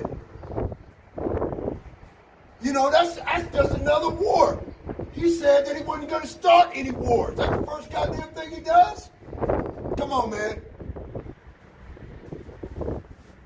ESAU-EDOM, the so-called white man, has got to go, man. The Most High, he just got to go, man.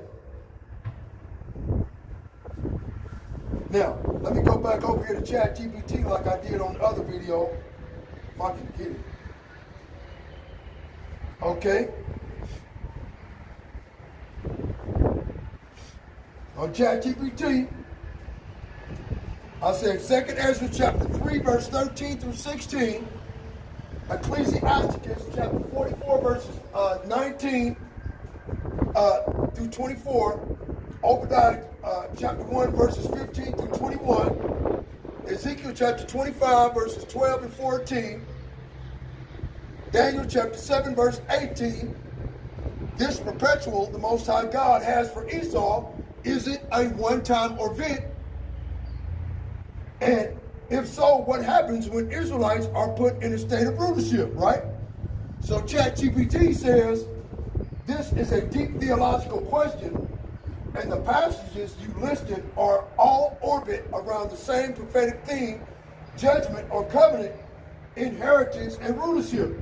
Let's walk through it carefully and biblically. Okay, is God's hatred, right? Is God's hatred for ESAU-EDOM a one-time event? Short answer, no. Biblically, it is presented as a perpetual covenantal judgment, not a single historical moment.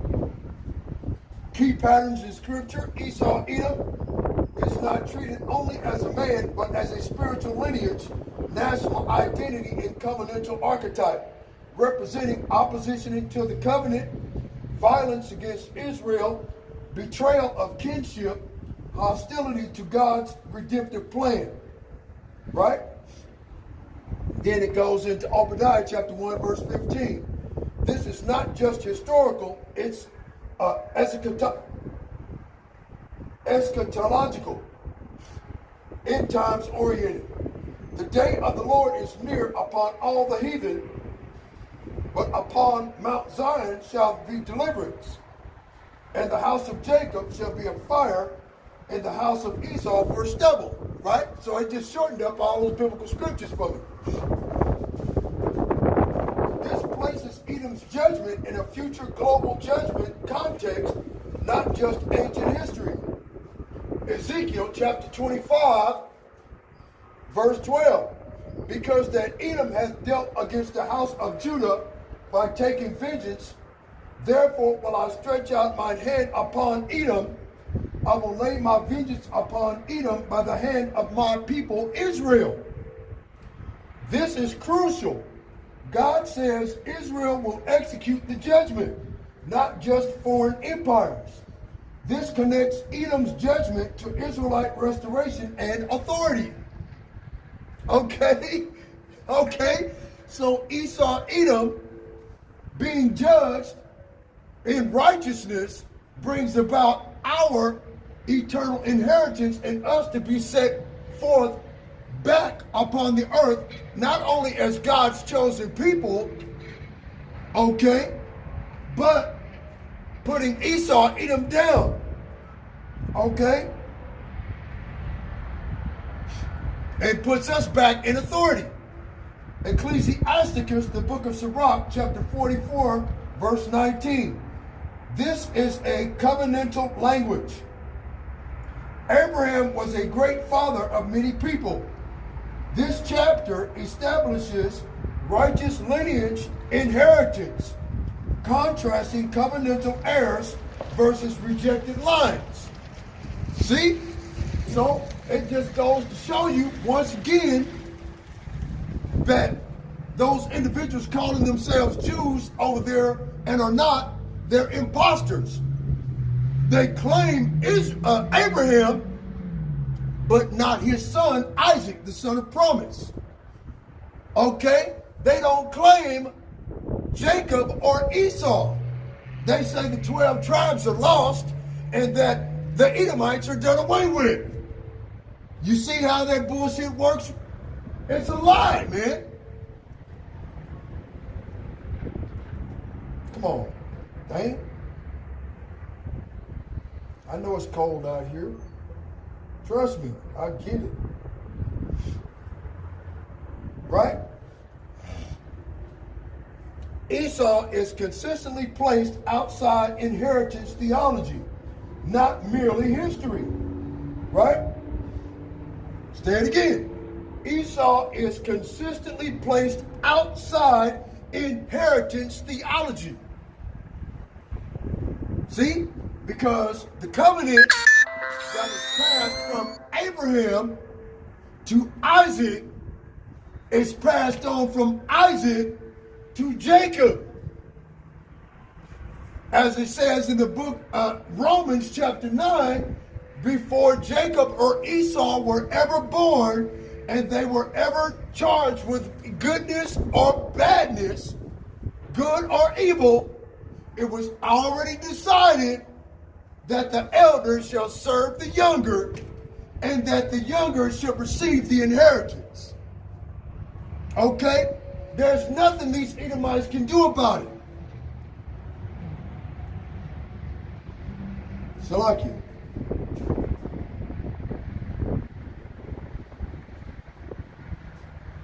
Esau is consistently placed outside inheritance theology. That's the reason why they try to push replacement theology. Okay? They try to push replacement theology Okay, and supersessionism, saying that the children of Israel are lost tribes. We don't know where they're at. Well, motherfucker, they would be in the place where God put them if you didn't change their landmarks, okay, and use the transatlantic slave trade and put them in different places. Okay? That's the reason why they did that, so that's why they could claim replacement theology. Well, we replaced them, right? And Jesus loves everybody now. Bullshit. 2nd Ezra, chapter 3, verse 13 through 16. This text frames Israel as chosen, separated, preserved, covenant bound. Say it again. 2nd Ezra, chapter 13, or chapter 3, Salakia, verses 13 through 16. This text frames Israel as chosen, separated, preserved, covenant bound. This sets up the logic. If Israel is eternally chosen, then those who war against that covenant identify, face that covenant. Okay, let's start over. If Israel is eternally chosen, then those who war against that covenant identity face ongoing judgment, not temporary consequences. What does perpetual hatred actually mean biblically? Okay? It does not mean emotional rage. It means covenant language, meaning perpetual opposition, perpetual exclusion from inheritance, perpetual judgment status, perpetual covenantal separation. Okay? So Esau is going to be perpetually separated from us. Okay? As they were put off. They were separated. Why? Because Esau did not think about the latter end of his actions by selling his birthright for one morsel of meat. He sold immortality and the kingdom of heaven for the modern day equivalent to a fucking pot roast. Okay? So, based on that fact of that one instance of complete and utter stupidity, he fucked off everything for all of his race for all time, as it was biblically prophesied to happen. It was the will of the Most High God that ESAU-EDOM, the so-called white man, will be put off. Okay? This is legal covenantal language, not emotional language. Like everlasting covenant, perpetual priesthood, eternal inheritance. So perpetual hatred equals permanent covenantal rejection from the inheritance system. Okay? Daniel chapter 7 verse 18. What happens when Israelites are put into rulership? But the saints of the Most High shall take the kingdom and possess the kingdom forever, even forever and ever. That's a long, long, long, long time, right? This is not metaphorical. It's governmental. I'll say it again. I'll say it again. This is not metaphorical. It's governmental. Biblical pattern of rulership restoration. Phase 1. Collapse of the beast system. Human empires fall. Economic systems fail. Power structures collapse. Artificial hierarchies dissolve. Okay? So white man's rulership is fucked. Okay? Financial collapse is imminent. Right? What it's saying. Right? Phase 2. Transfer of authority. The kingdom shall be given to the people of the saints of the Most High. Daniel chapter 7, verse 27. This is administrative authority, not just spiritual salvation. Let's go get Ecclesiasticus, the book of Sirach, chapter 10, verse 8.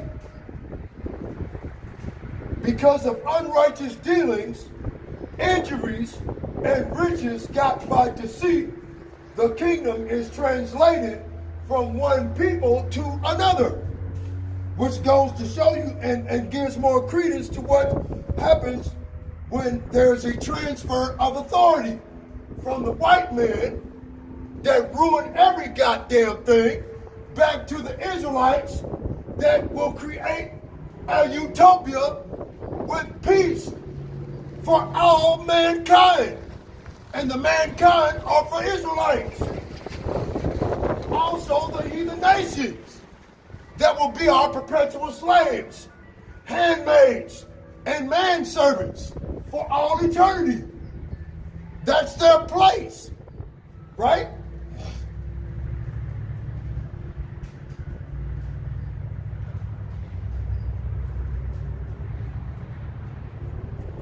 This is administrative authority, not just spiritual salvation, right?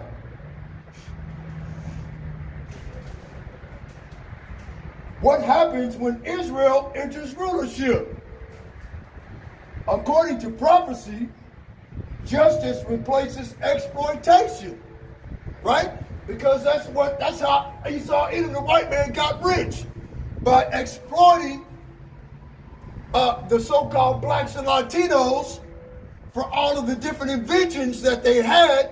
They exploited it and they used it in order to enrich themselves, right? They patented everything. See?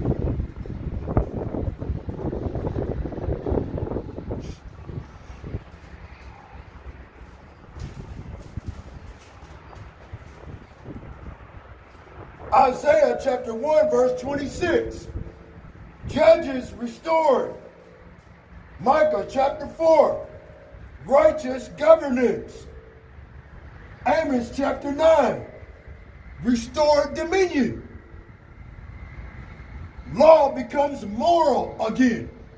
So we have the moral law, statutes, and commandments of the Most High God that the white man says is done away with. The fucking law is done away with at Christian church, right? But God says, right? Law becomes moral again. The law of morality. Okay? Right now, there is no moral law in America or the world for that moment, right? Not surveillance law, not technocratic law, not corporate law. Go back.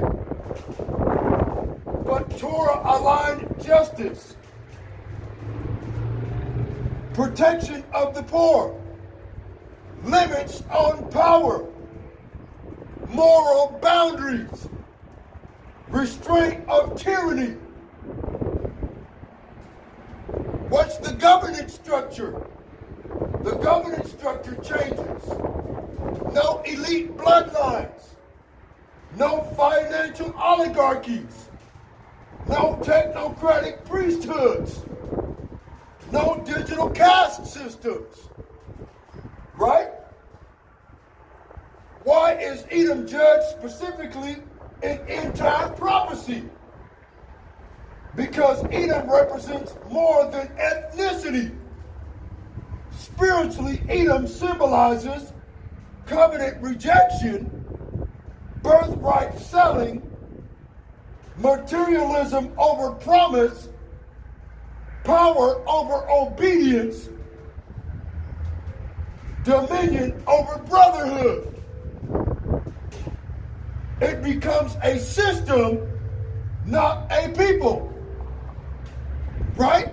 The beast system doesn't have anything to do with the people of the Lord. See? That's the reason why the Most High put Esau off.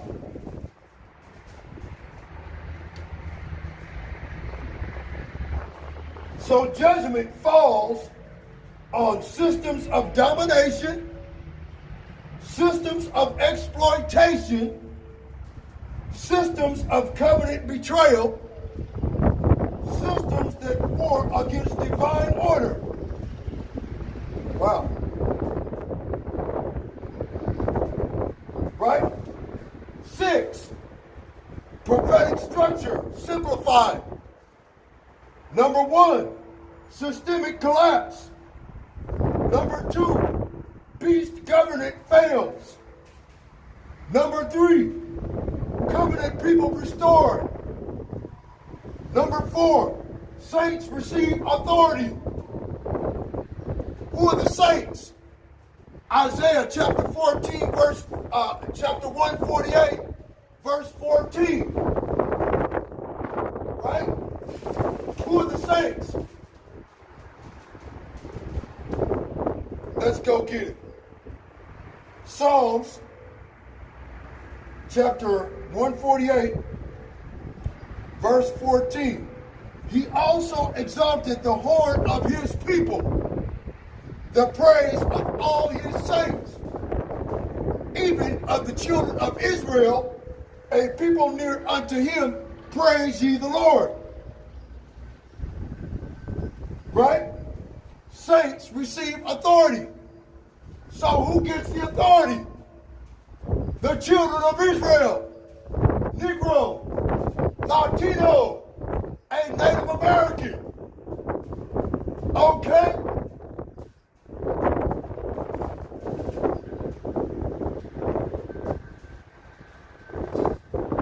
Justice replaces empire. Zion becomes a governing center. Oppressive systems are judged. How are they judged? These oppressive systems of oppression. They're judged by destruction. Thermonuclear heat. Intercontinental ballistic thermonuclear missiles. Inheritance order restored. Theological summary. No, this is not a one-time event of God's perpetual hatred of Esau. Biblically, ESAU-EDOM equals covenantal opposition archetype. Judgment equals perpetual covenant status. Israel's restoration equals governmental authority. The saints' rulership equals real world governance. Kingdom transfer equals literal authority shift. Final core answer. The Most High's judgment on ESAU-EDOM is not merely historical. It is a covenantal, prophetic, and eschatological. It represents a permanent separation from inheritance authority. Remember, ESAU-EDOM sold his birthright for one morsel of meat. When Israelites are placed in rulership, according to prophecy, unjust systems fall. Moral law, the laws of morality, return. Covenant justice governs. Right? So that means that the law, statutes, and commandments of the Most High God becomes the law of the land. Exploitation systems collapse. Spiritual and civil authority realign. Saints administer governance. Zion becomes the center of authority. not empire, not tyranny, not technocracy, not surveillance states, not corporate dominion, but covenantal governance. Okay? That's what ChatGPT says about ESAU-EDOM, the so-called white man, the devil the Bible speaks of. You know? What can you say about that shit? Right? So, let's go back to and finish my lesson. Okay? Yeah, so, yeah, Esau's fuck. That's what you get, bud. You gonna sell immortality and the kingdom of heaven for a pot roast? You need your ass kicked. Matthew chapter 11. Wow. What's this? Matthew chapter 11, verse 12. And from the days of John the Baptist until now, the kingdom of heaven suffereth violence, and the violent taketh it by force. Who are the violent? ESAU-EDOM, the so-called white man. He's called the violent man. Let's go get it. Psalms chapter 140, verse 1. Deliver me, O Lord, from the evil man. Preserve me from the violent man, which imagine mischiefs in their heart continually. In their heart continually are they gathered together for war. They have sharpened their tongues like a serpent. Adder's poison is under their lips. Selah. So they quick to tell a lie. They quick to tell a lie. You got Karen out there telling the goddamn lie on a so-called black man walking across the street in front of her yard. She'll sit up there and tell a lie to the police saying he attacked me. Okay? They got adder's poison under their lips. They're ready to tell a lie at an instant. Keep me, O Lord, from the hands of the wicked. Preserve me from the violent man who have proposed to overthrow my goings. The proud have hid a snare for me and cords, and they have spread a net by the wayside. They have set gins for me, Selah. Okay? And that's exactly what these devils have done, man. They take the kingdom of heaven, and the kingdom of heaven are the children of Israel, the saints of the Most High, who shall take the kingdom from these godless devils. But the only way we can do it is with spiritual power. And when we get these spiritual power, people will be afraid. Like it says in Psalms 110:3, they shall be willing in the day of thy power. But until then,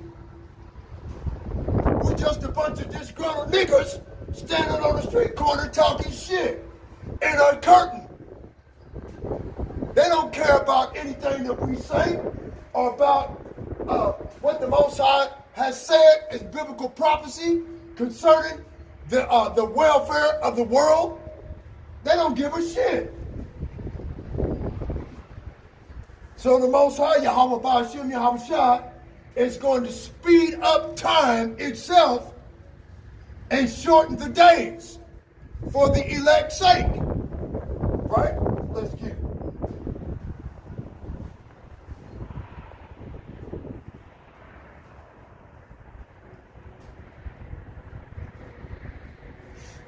Right?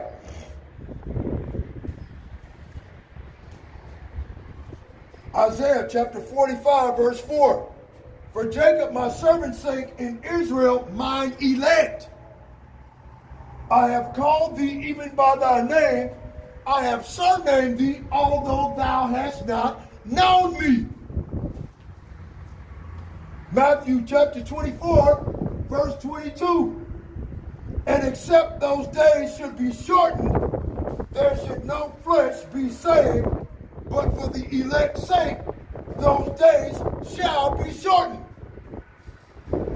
Mark chapter 13, verse 20. And except that the Lord had shortened those days, no flesh should be saved, but for the elect's sake, whom he hath chosen, he hath shortened the days.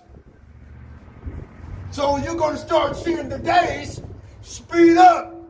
As soon as you get to work, you went to work, you got busy for a couple of hours, it's time to go home. What the fuck? I just got here. That's how it's going to feel. Okay? From now on.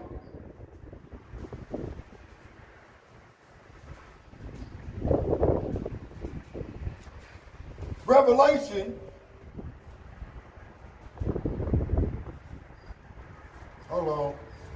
Yeah, because it's getting cold out here, y'all. I'm sure y'all can see me starting to shake. You know, Revelation chapter 11.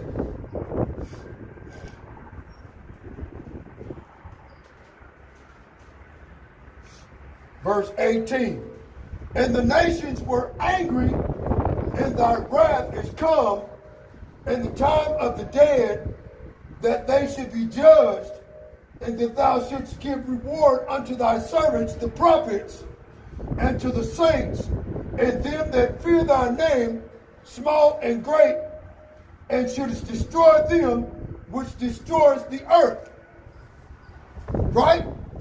And ESAU-EDOM has done absolutely and positively nothing but destroy the earth since they came out of the goddamn cave. That's all they know is death, destruction. Like it says in the book of John, chapter 10, verse 10. The thief cometh not but for to steal, kill, and destroy.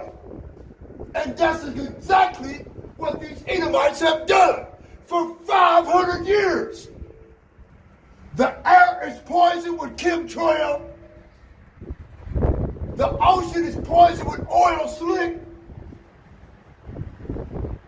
You got the refuse of uranium enrichment in 55-gallon drums at the bottom of the fucking ocean, making the ocean in areas of the world radioactive, right?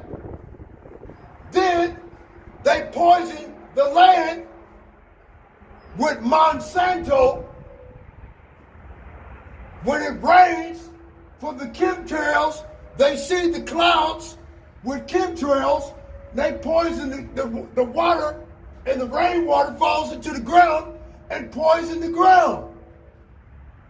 Where the normal nutrients that the ground would normally produce can't produce what God had made it to produce. Trees look dead. The grass is dead. The beasts of the field have been poisoned. The fish got 2 or 3 eyes. The fish ain't real. You know? Hell, you got salmon. Genetically modified salmon. That's cannibalistic. That eat the other real salmon. Right?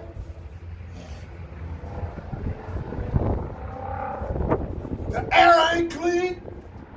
The food ain't clean. Right? You got human beings out here being fed to other human beings in the fucking food supply. Genetically modified organic food grown by Monsanto, which is an insecticide, okay, financed by the Bill Gates, okay? And all of that shit is what causes the genetically modified organic food that you eat to grow out of the ground. That's wicked, man. So when these goddamn Edomites fall from power, we're going to make them fix it. All this concrete, we're going to make them tear it up, bust it up. All what's left of all the weapons, like I said in the book of Ezekiel chapter 39, we're going to have them burn all the weapons and melt them down to their normal parts. Right? And we're going to turn all their swords into plowshares and their spears into pruning hooks. Right?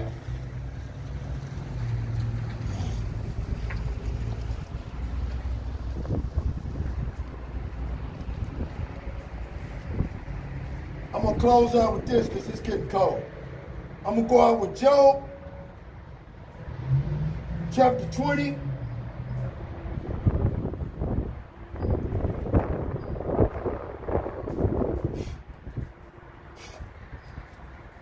Verse 22.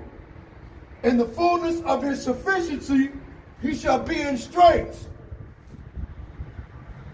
Every hand of the wicked shall come upon him. And that's what's happening. Every hand of the wicked is want to come upon all of these motherfuckers. I seen the video last night. I still can't believe it. Goddamn Jeffrey Epstein is still alive. That motherfucker's over in Israel with long hair. Long fucking beard. Oh, he's been protected by the goddamn CIA. He walks up and down the street. Everybody say, hey, Jeff. Hi. Right now. That motherfucker's alive, man. I seen the video. It's too late.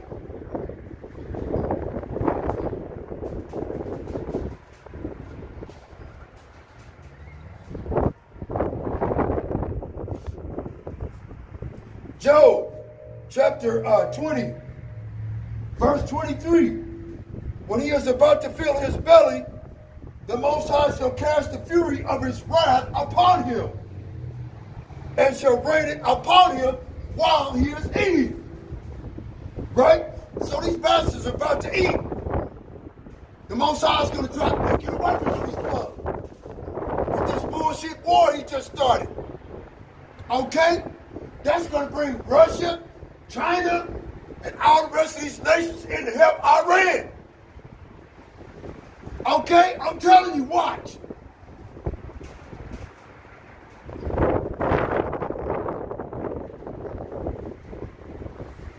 Right?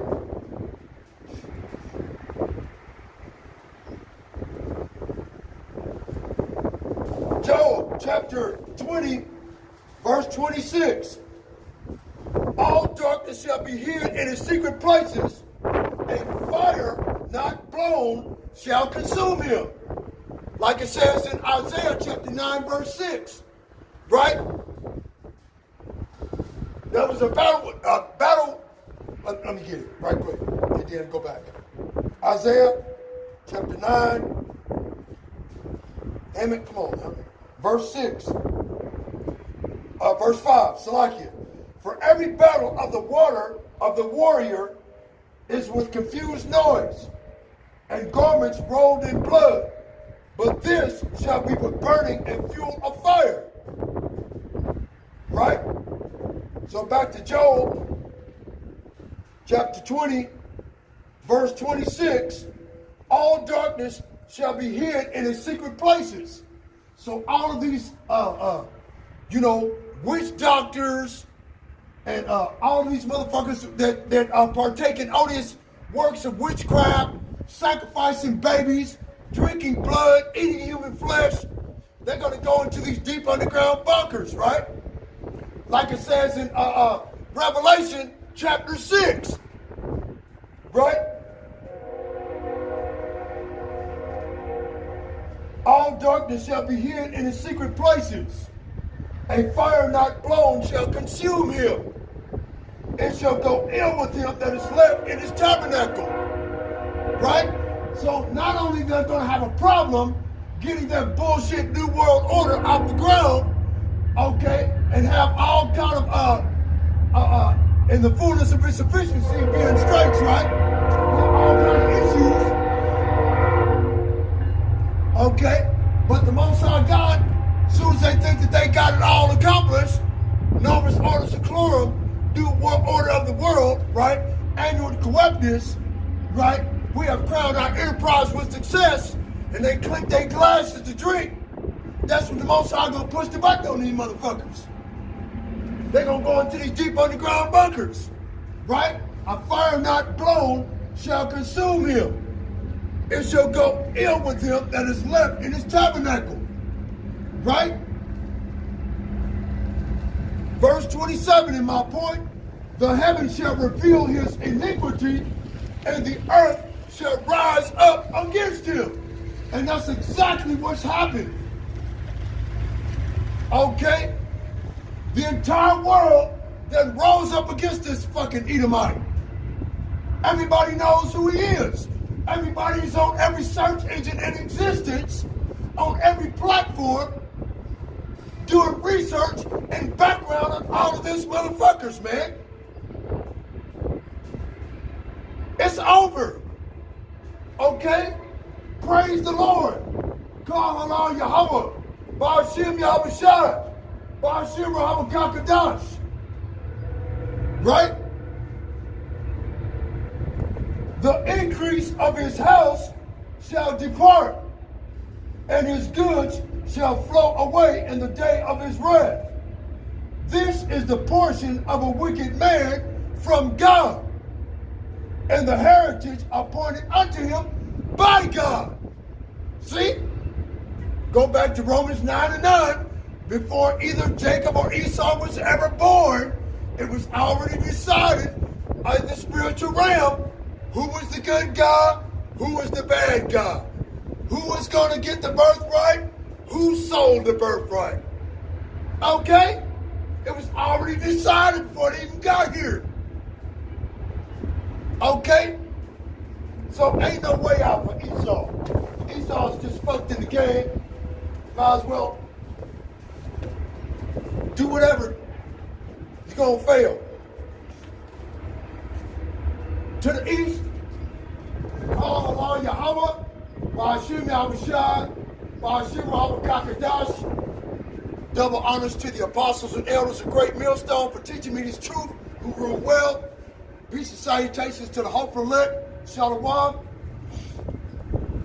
Quick prayer for faith. Shamar, Chazakwa, Amawanya, La Putaza. Keep strong my faith unto the end. Al Palo, La Yakal, Laha Quataza, La Ala, Laha Marakab, Shal Yahweh, Ba'ashim Yahweh Shai, Hak the Wak Shal, Hak required. I pray to endure to the end, to ascend to the chariots of Yahweh, Ba'ashim Yahweh Shai, in the midst of the sky. Mawaf Ladamyam Ayah. Death to the bloody city. All praises to the Most High, Yahweh, Ba'ashim Yahweh Shai, Ba'ashim Yahweh Kakadash. Shalom.